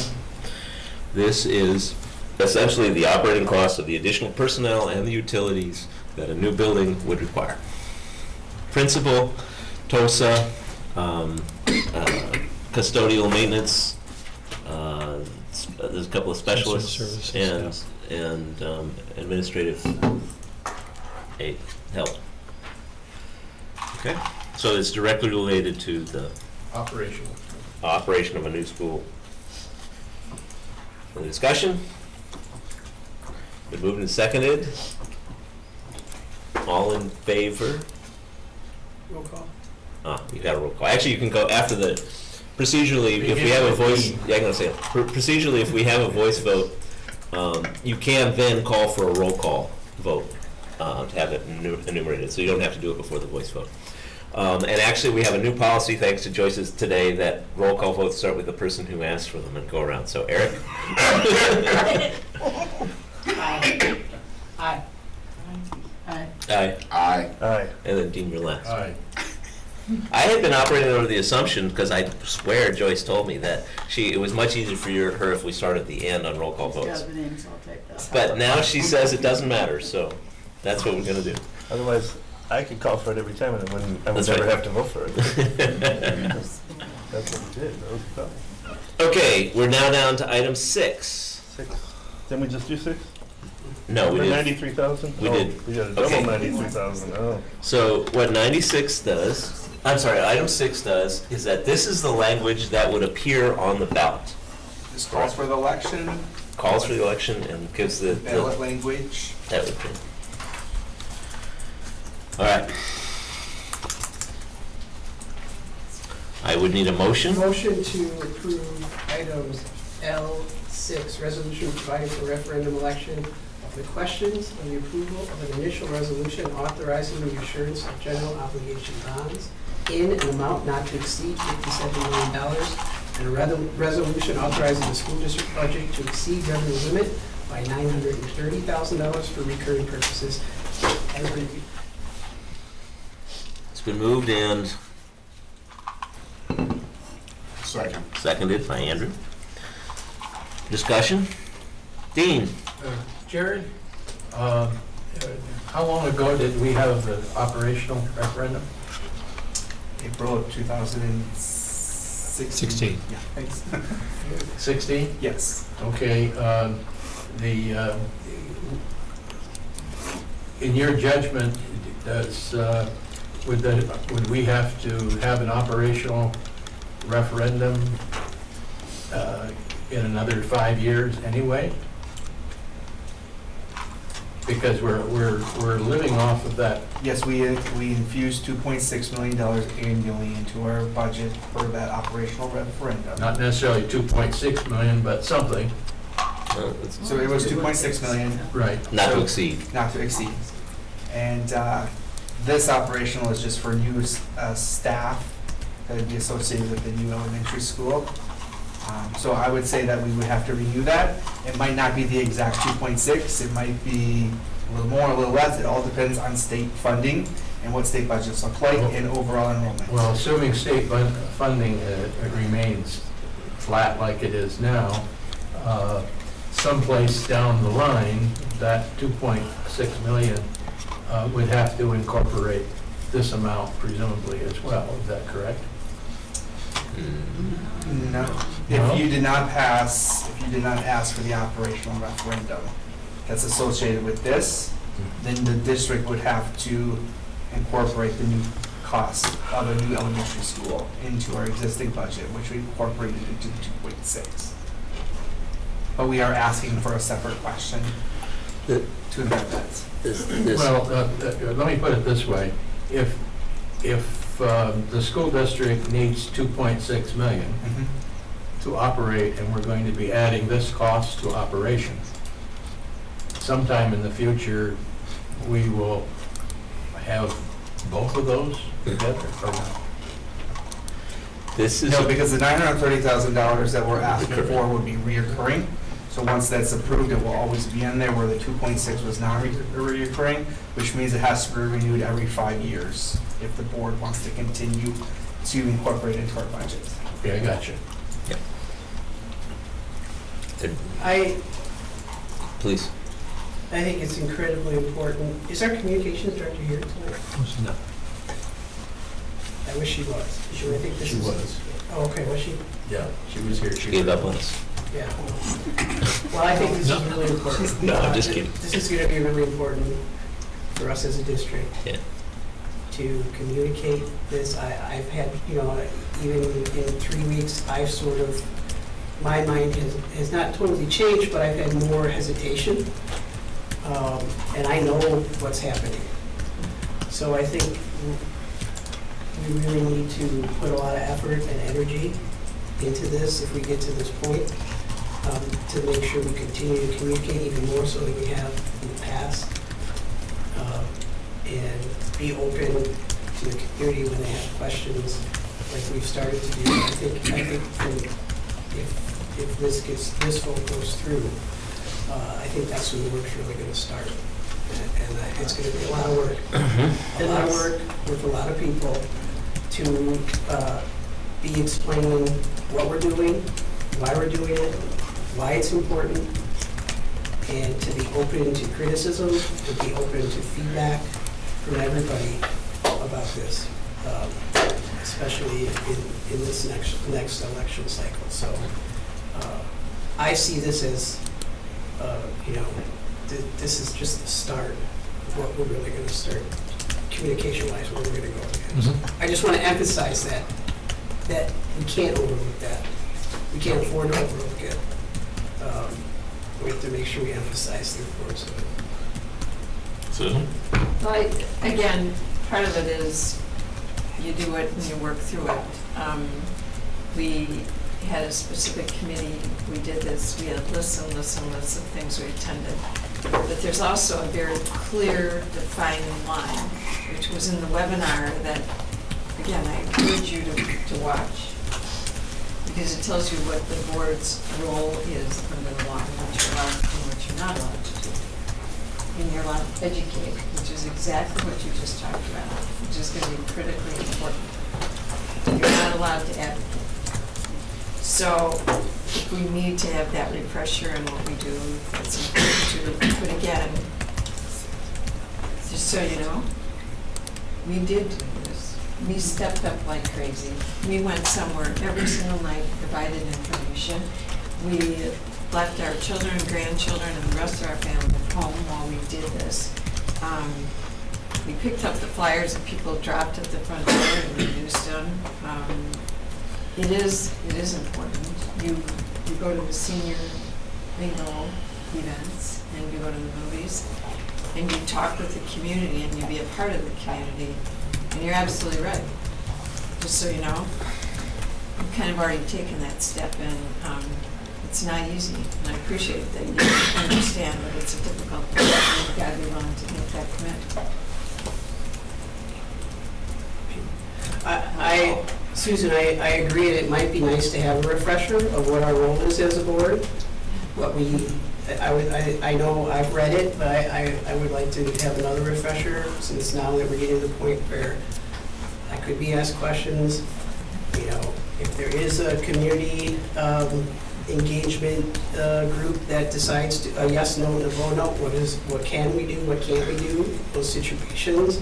I know it's already written, but I think it's important that we all have a refresher in that before this goes to referendum as well. Because we all want to be on the same page of what our role is as a board and how we can be involved with the community and make sure that we're not doing things we're not supposed to be doing and doing things that we can't.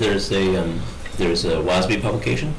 I read it. And there's the webinar that Joyce is sending us the link for. Yeah, Okay. and so We'll if that do this. webinar, I'm gonna rewatch it. And I Just the think- last 15 minutes. And I think we should all do a refresher. I know I'm going to, so. You can have Barry Forbes coming. Well, yeah. What, I mean, yeah, essentially what we're prevented from doing is using our official positions to, and as a board, and advocating for a board for the referendum. We can only be No, advocating information. is not the word you can use. Exactly, that's what I said. That's what, we can't do that. Educate. We can educate as a board, we can educate. As individuals, we maintain our individual rights to First Amendment rights. But that's different. And that's well covered in that, don't you That's think, right. Joyce? Yep. We did specifically talk about that, the individual. Dean? Yes, I recommend we, shortly, that we get a committee formed like we did on the last referendum. And, you know, it could be a board, I think basically a board committee, but we could augment it if necessary. Because we need to start generating plans and FAQs and that sort of thing. Yeah, we have to approve it first. What? Yeah, We have to approve it Approve first. this first. Well, that's what I'm suggesting. Right, yeah, no, I know. I didn't say not approved. Not approval. No. Let's All set right, up the Ed? committee first, and that'll decide my vote. Any other relevant discussion? Okay, I'd like to call for a vote. All in favor? Aye. All opposed? Motion carries. Unless we want to do that as the advantage of doing a roll call is that we go on record as making it a unanimous vote, which we don't do if we. Yes, we can. All we have to do is request that the minutes reflect the unanimous vote. That's fine. I suppose that's right. There were no If- votes in Hang on. opposition. If anybody, yeah, if nobody objects to that, yeah, have the minutes reflect that. Next item of business, grade configuration of elementary schools in Cottage Grove. Jeff? I would like to make a motion that we do the transition model of making Taylor Prairie a 4KK, Cottage Grove School a 1-2, and then we never speak of this again. And that's option one, Jeff? I don't know. That's option one. That's option one.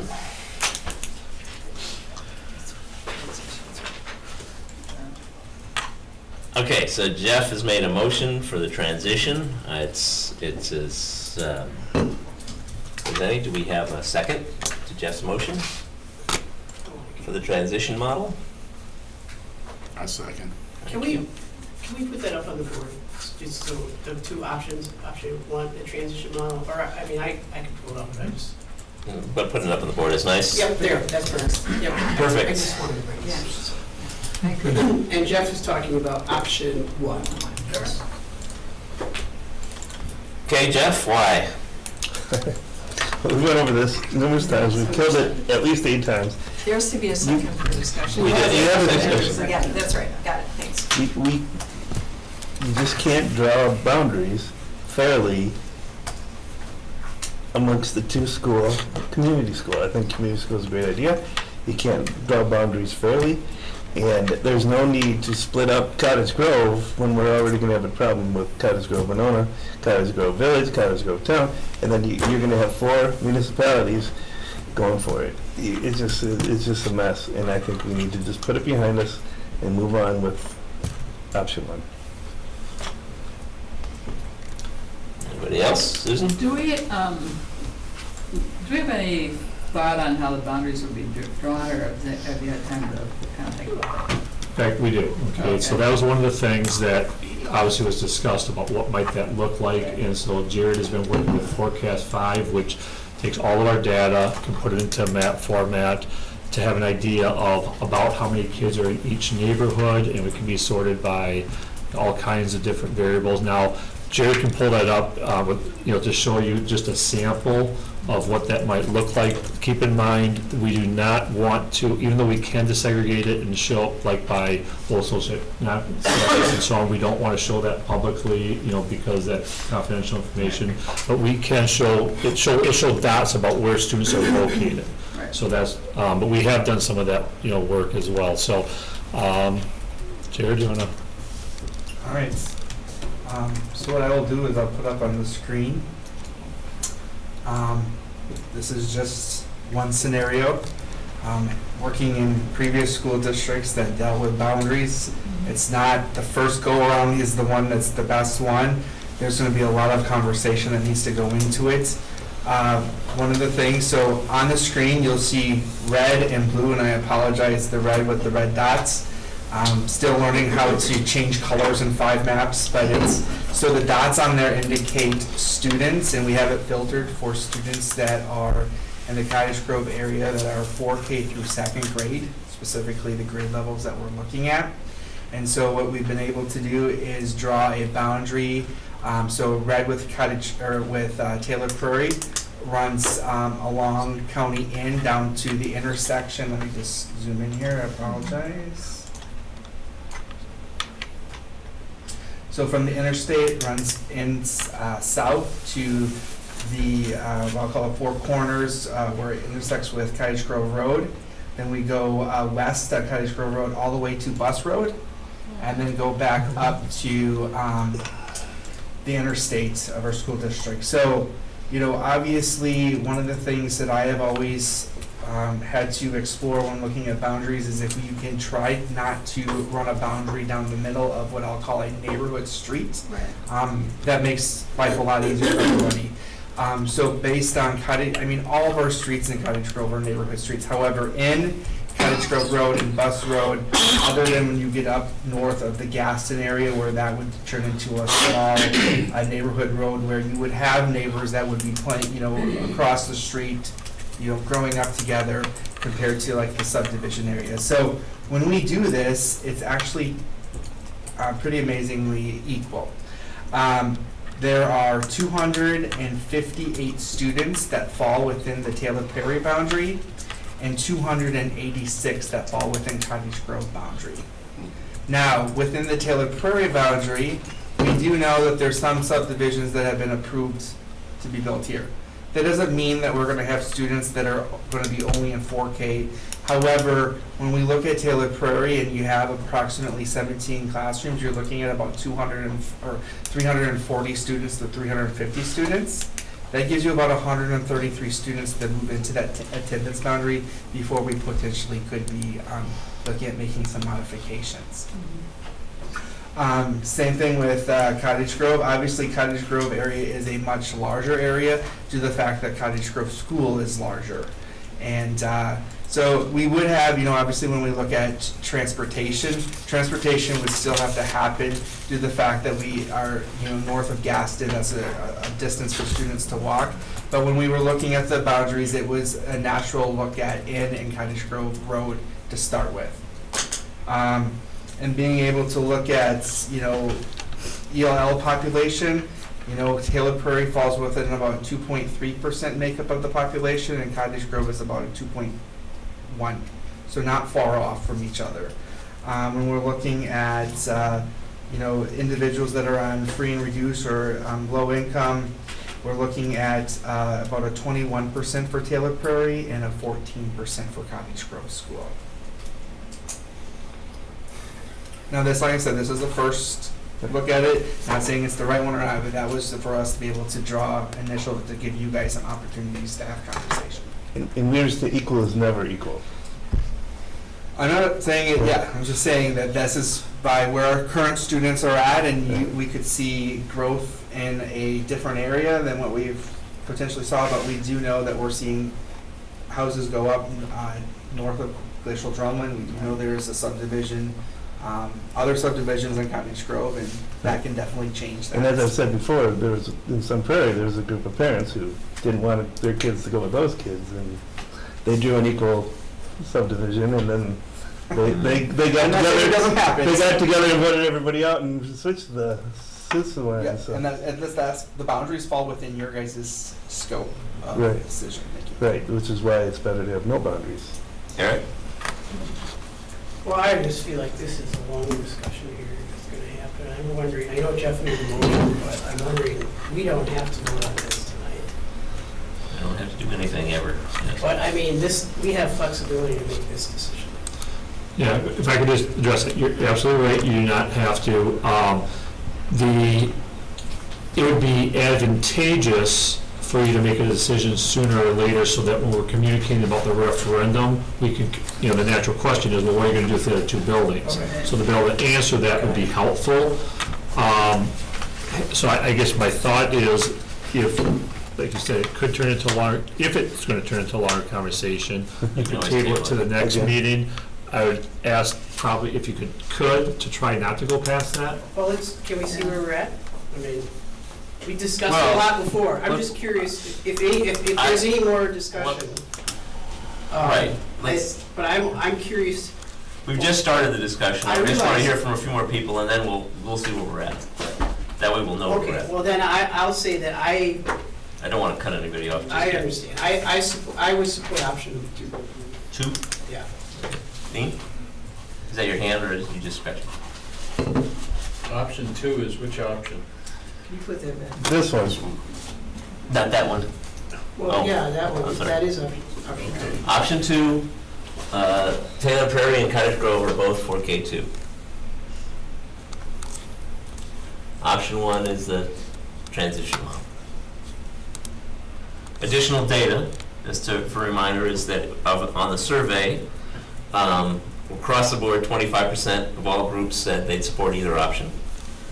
Of the public, of the parents and non-parents, of the parents, 27% said option 1, 19% option 2. So there's some preference, but it's fairly weak.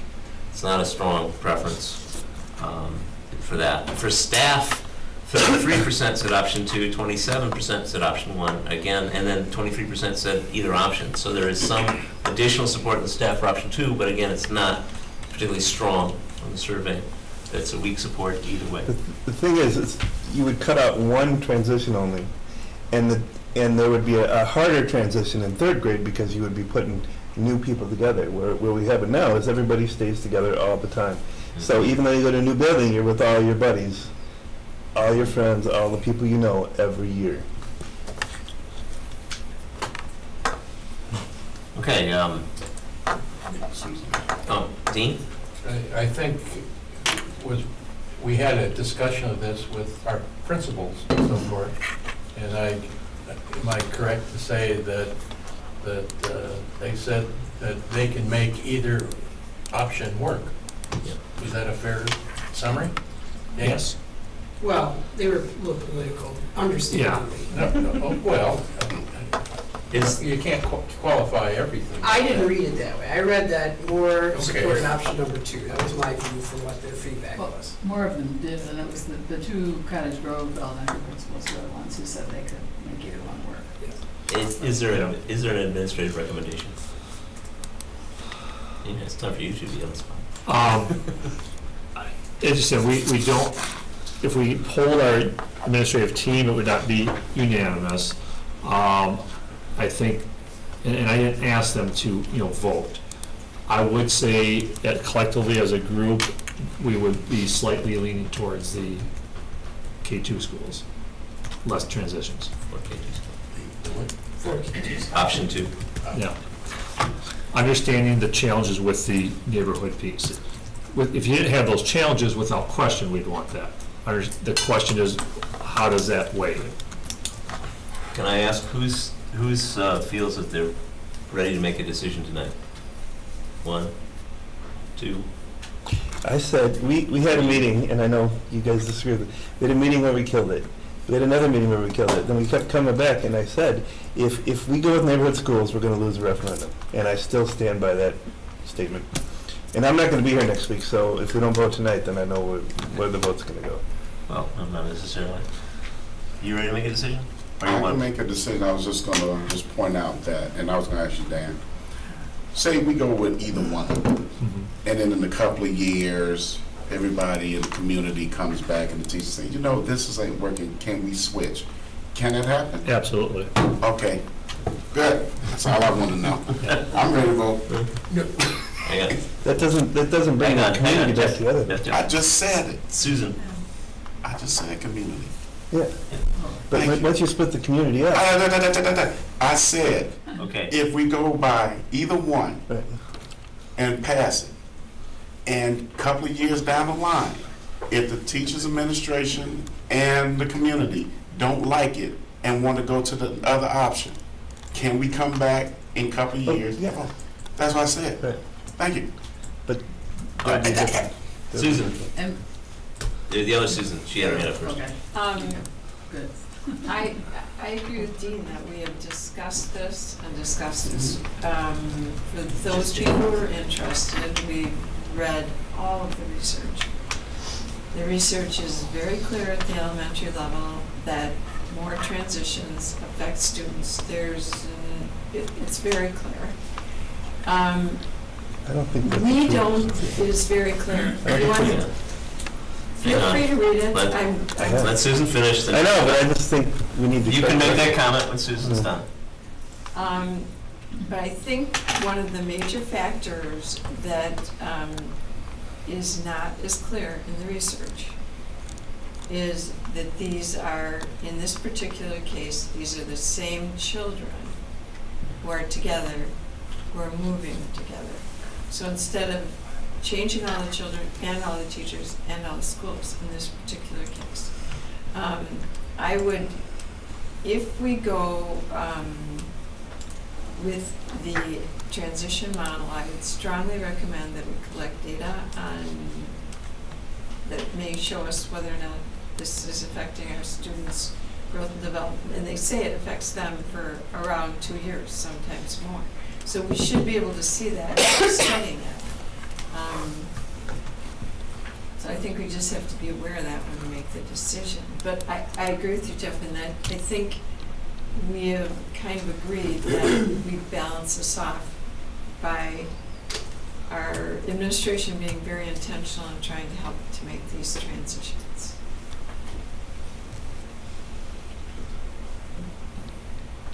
Somebody else? Susan? Well, this for me has been the hardest question. I've been going, because I really believe that option 2 is better for kids. And I've gone around and around about it because I think having the 4K2 kids in a building just, to me, makes more sense for a lot of reasons. It gives more breadth of academic programming within one building. If you've got kids that need special help or kids that are advanced, you have more options. You have your kindergarten child when he goes to 1st grade, can still see his kindergarten teacher in the building. That's that whole transition issue. You have siblings together for a little longer potentially. Whereas with the other model, you could have if you have 3 elementary kids, they could be in 3 different buildings. And you know, it just seems like a lot. It seems chaotic to me for kids that young. And I also look at a building of just 4 and 5-year-olds, possibly close to 300 of them. And there aren't any older kids, even though maybe you don't think of 1st and 2nd graders as role models, but they kind of are. They're used to school, and they just add a dimension to the building that you lose when you do. And I know people do early childhood centers, so I get that, but I don't know how many kids are in those centers when they do it. It seems like a lot to me. And I also think about the teachers. You know, if you're teaching specials, you're teaching music or art, and you only get to teach 4 and 5-year-olds, is that the same stimulation for you as a teacher as being able to teach 4K through 2? I mean, it's a little more variety. I just feel like it's a healthier environment. I like it. So I'm having trouble with it because I do understand the boundary issue, but I have to say, when you threw that map up, Jared, I thought, cool, because that's what I was hoping it would look like, and I'm kind of amazed that the numbers come out that way. So I'm sort of struggling, because I know that, I think we have I understand what you're saying. My understanding is that the Cottage Grove parents on the survey by a slightly greater percentage supported option one, and I just wonder if we really, again, with the education work that we have to do, talk about this, and we have laid out the pros and cons, if we could persuade people of the benefits. I go back to the fact that I was teaching at the middle school at the time we did the glacial drumlin referendum, and I was really upset that we were leaving the Monona sixth graders behind, and I kept being told, well, the Monona parents would never have approved sending their sixth graders, and I thought, well, I don't think they understood what that meant programmatically, to leave them behind. And eventually, we did move the sixth graders too, because they're part of the middle school, and to separate them out made no sense to me from the beginning, and we had to correct that later. And I felt like it, and maybe that's not right, because that was a whole different era, and there was a lot of animosity, and maybe I felt like the board could have, and the administration could have done a better job of educating parents of what that meant to leave those kids out, and have fifth grade in the middle school, the whole thing. So I feel like that's on us if we would decide to go with that, to explain the benefits. And what I heard last week was most of the administrators saying they did favor option two, and was the Cottage Grove parents kind of saying, we can make it work. One of them didn't use the term political. I mean, they do make it work. I don't want to make it sound like it's a terrible thing in our system, because I think for the last couple of years, we've had the fifth graders in Cottage Grove having an extra year at glacial drumlin, and the Monona kids come in, the teachers work very hard at it. We have heard it doesn't necessarily always work so well. The Monona kids do feel like, it's totally new for them. It is a different experience. But historically, our teachers have worked with transitions, and I'm sure they can make it work. I just think option two is better. So, I don't know if there's any advantage to not voting tonight or not, but. Yeah. I just want to say one more thing. I kind of was ready to go with option one, and every conversation I've gotten into with somebody since that meeting, I end up talking myself out of it. And I go back to option two. That's how hard this has been for me, so that's where I am. Okay. Eric? From an educational standpoint, it's fairly rare to see a 4K case. There's 80 in Dayton County. I'm not saying that it's not to be unique, but there's a reason for that. And the feedback I've gotten from elementary school teachers, including my wife, is that from a teaching standpoint, 4K2 is a more sustainable learning model for students. That's my feedback on that. Then I'll stop. I know boundary thing is an issue. I get it. It's not an issue, it's the issue for us that have to live in Cottage Grove. It's easy to say that from Monona, but it's when you have to, you live that. I would agree. I would agree. So, what did the facility committee? Their final recommendation is they didn't make a recommendation. Right, they thought it was our board decision. Yeah. But didn't they kind of? And I think that's appropriate, since it's more of an education. Because they had the same discussion you're having right now. It's not a facilities issue, it's an educational issue, and that's. It is. Can I ask another question? Because Andrew asked you a good question, because we did talk about that a little bit, about could we make a change? Like, when we go with option one, are we going to have to do some remodeling to add more kindergarten size rooms at Taylor Prairie? And then if we did want to make a change, wouldn't we have to then add kindergarten rooms? So some of the possible renovations, yes, would be specific to the grade configuration. Not major, but definitely be some money that way that you would need to undo if you changed it. Right. Who's been in Taylor Prairie School? Well, I've been in them all. Although I have to say, building or Yeah, as a in the kid building. there? Oh, And that building is, You can't fit. I can't, so 4KK need to be in there. Just- it has to have It's tiny. second grade though. Yeah. Okay, I hit my head when I go to the front. Yeah, but I don't think second graders. Second graders aren't as big as you are. Seen a couple. On my football team. Alright. But yeah, that's all I want to say. If we went with option one, a couple of years we look back at it, can that happen with the community and stuff? So, I think that could work. Whichever one, I don't care.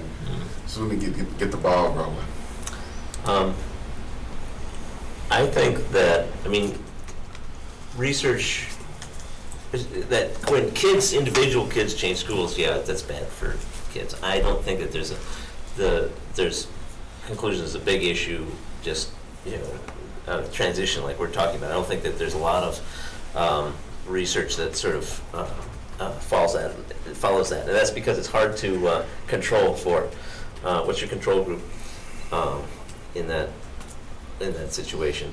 So I don't think. And I think it's different, fundamentally different from what most of the research shows, the case that most of the research follows in terms of transition. So I don't think there's a strong educational case. I think there's probably an educational case, but I don't think it's particularly strong in the research for the transition versus our community school model. I think the political dimension is one that I don't want to wade into at this point in time. And I think this is a relatively easy thing to do if we want to fix it. I have pointed out that in the future, the next elementary school we build in Cottage Grove is going to have to have boundaries. So we're going to face this sometime in the future. The question is whether or not we do it now. I would rather we just move ahead. I'm going to vote for the option 1, the transition model, because I just want to move ahead now, and we can make this decision in the future. What are you referring to, the political problem?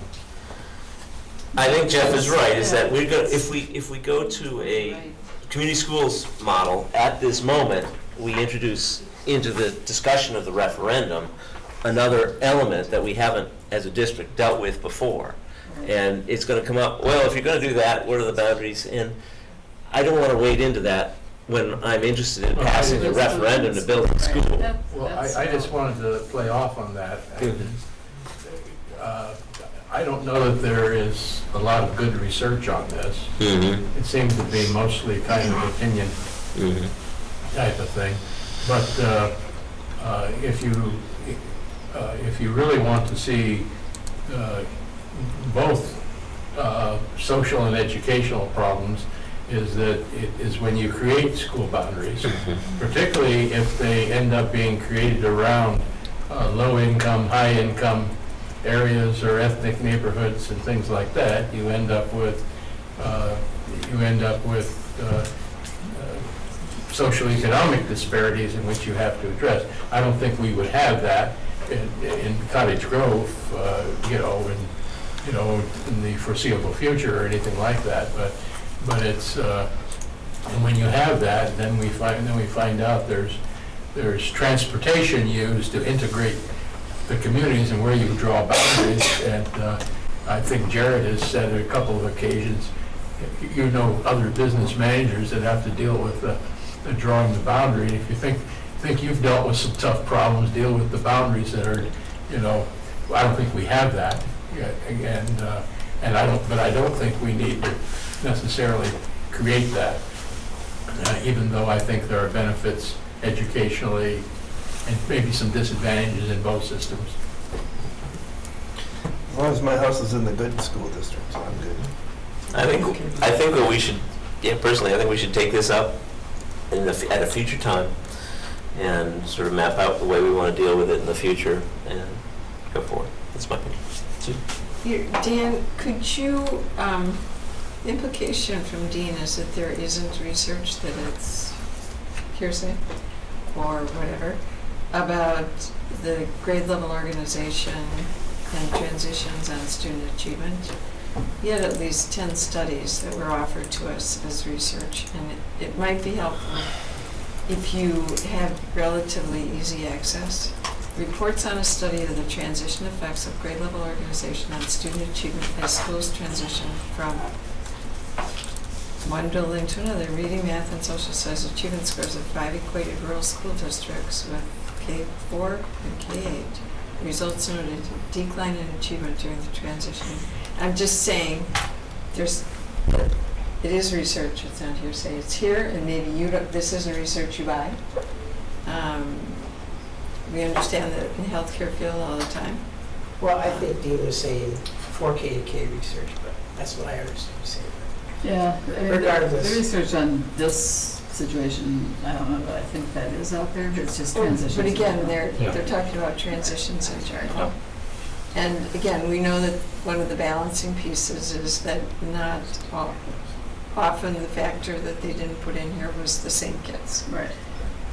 Yeah, I've never seen any that has the same kids. But I don't want people to leave, particularly the community that might be watching, that there isn't research that's out there on how the transitions affect achievement, because there is.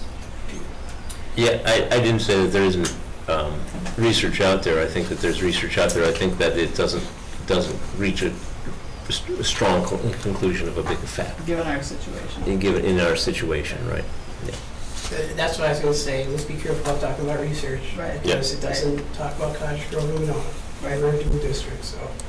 Well, it doesn't talk about this situation, Yeah, I know, because it this is doesn't talk about this unusual. situation. It's a pretty unusual situation. I mean, I'm ready to vote, I don't know if we need more discussion, Yeah, that's fine. Do we have any, are there any kindergarten-sized rooms at Cottage Grove School?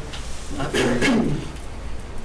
I suppose that'd be easy, and you'd have to knock a few walls out and. Yeah, I mean, they're all similar sized rooms. I mean, there were a couple of rooms that had in the past, I mean, at one time that was a K-5 building. Right, it was, that's why. So there are two rooms that were kindergarten Yeah, rooms. So there are a couple of rooms that are a I'm just little bit thinking to fix it larger. down the road, how expensive that would be, but yeah, it might not be too bad. Okay. Any more discussion? Roll call. I haven't called for a vote yet. Oh, okay. I was There wasn't much. trying to save you a minute. All right, we have a roll call vote starting with Jeff. Yes. So this is, the motion on the table is for us to approve option one, the transitions model, right? Jeff has asked for a roll call vote, so we're starting with I Jeff. said yes. Team?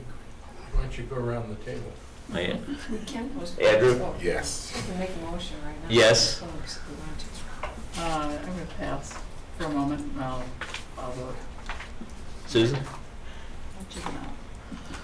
I guess one of the points I'd like to make is that we can make a motion to postpone this if that's, Well, I'm not sure that's gonna really I happen. don't know the answer.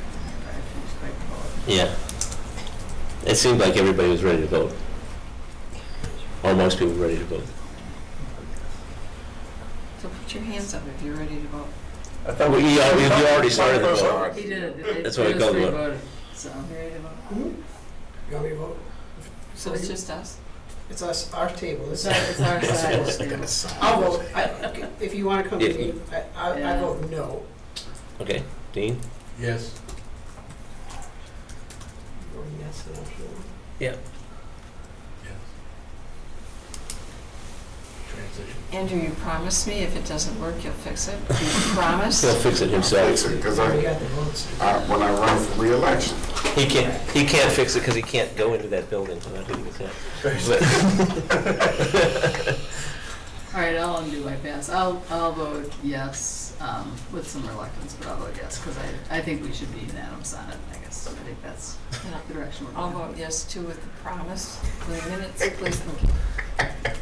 No, I think, well, okay, so motion carried. Oh, it's not unanimous. And I think, Sorry. and I very much believe that that's something we can look at in the future and that we should look at in the future. Oh, we should pay attention to it and look at it. Yeah. Except my motion was to never speak of it again. It's a small issue.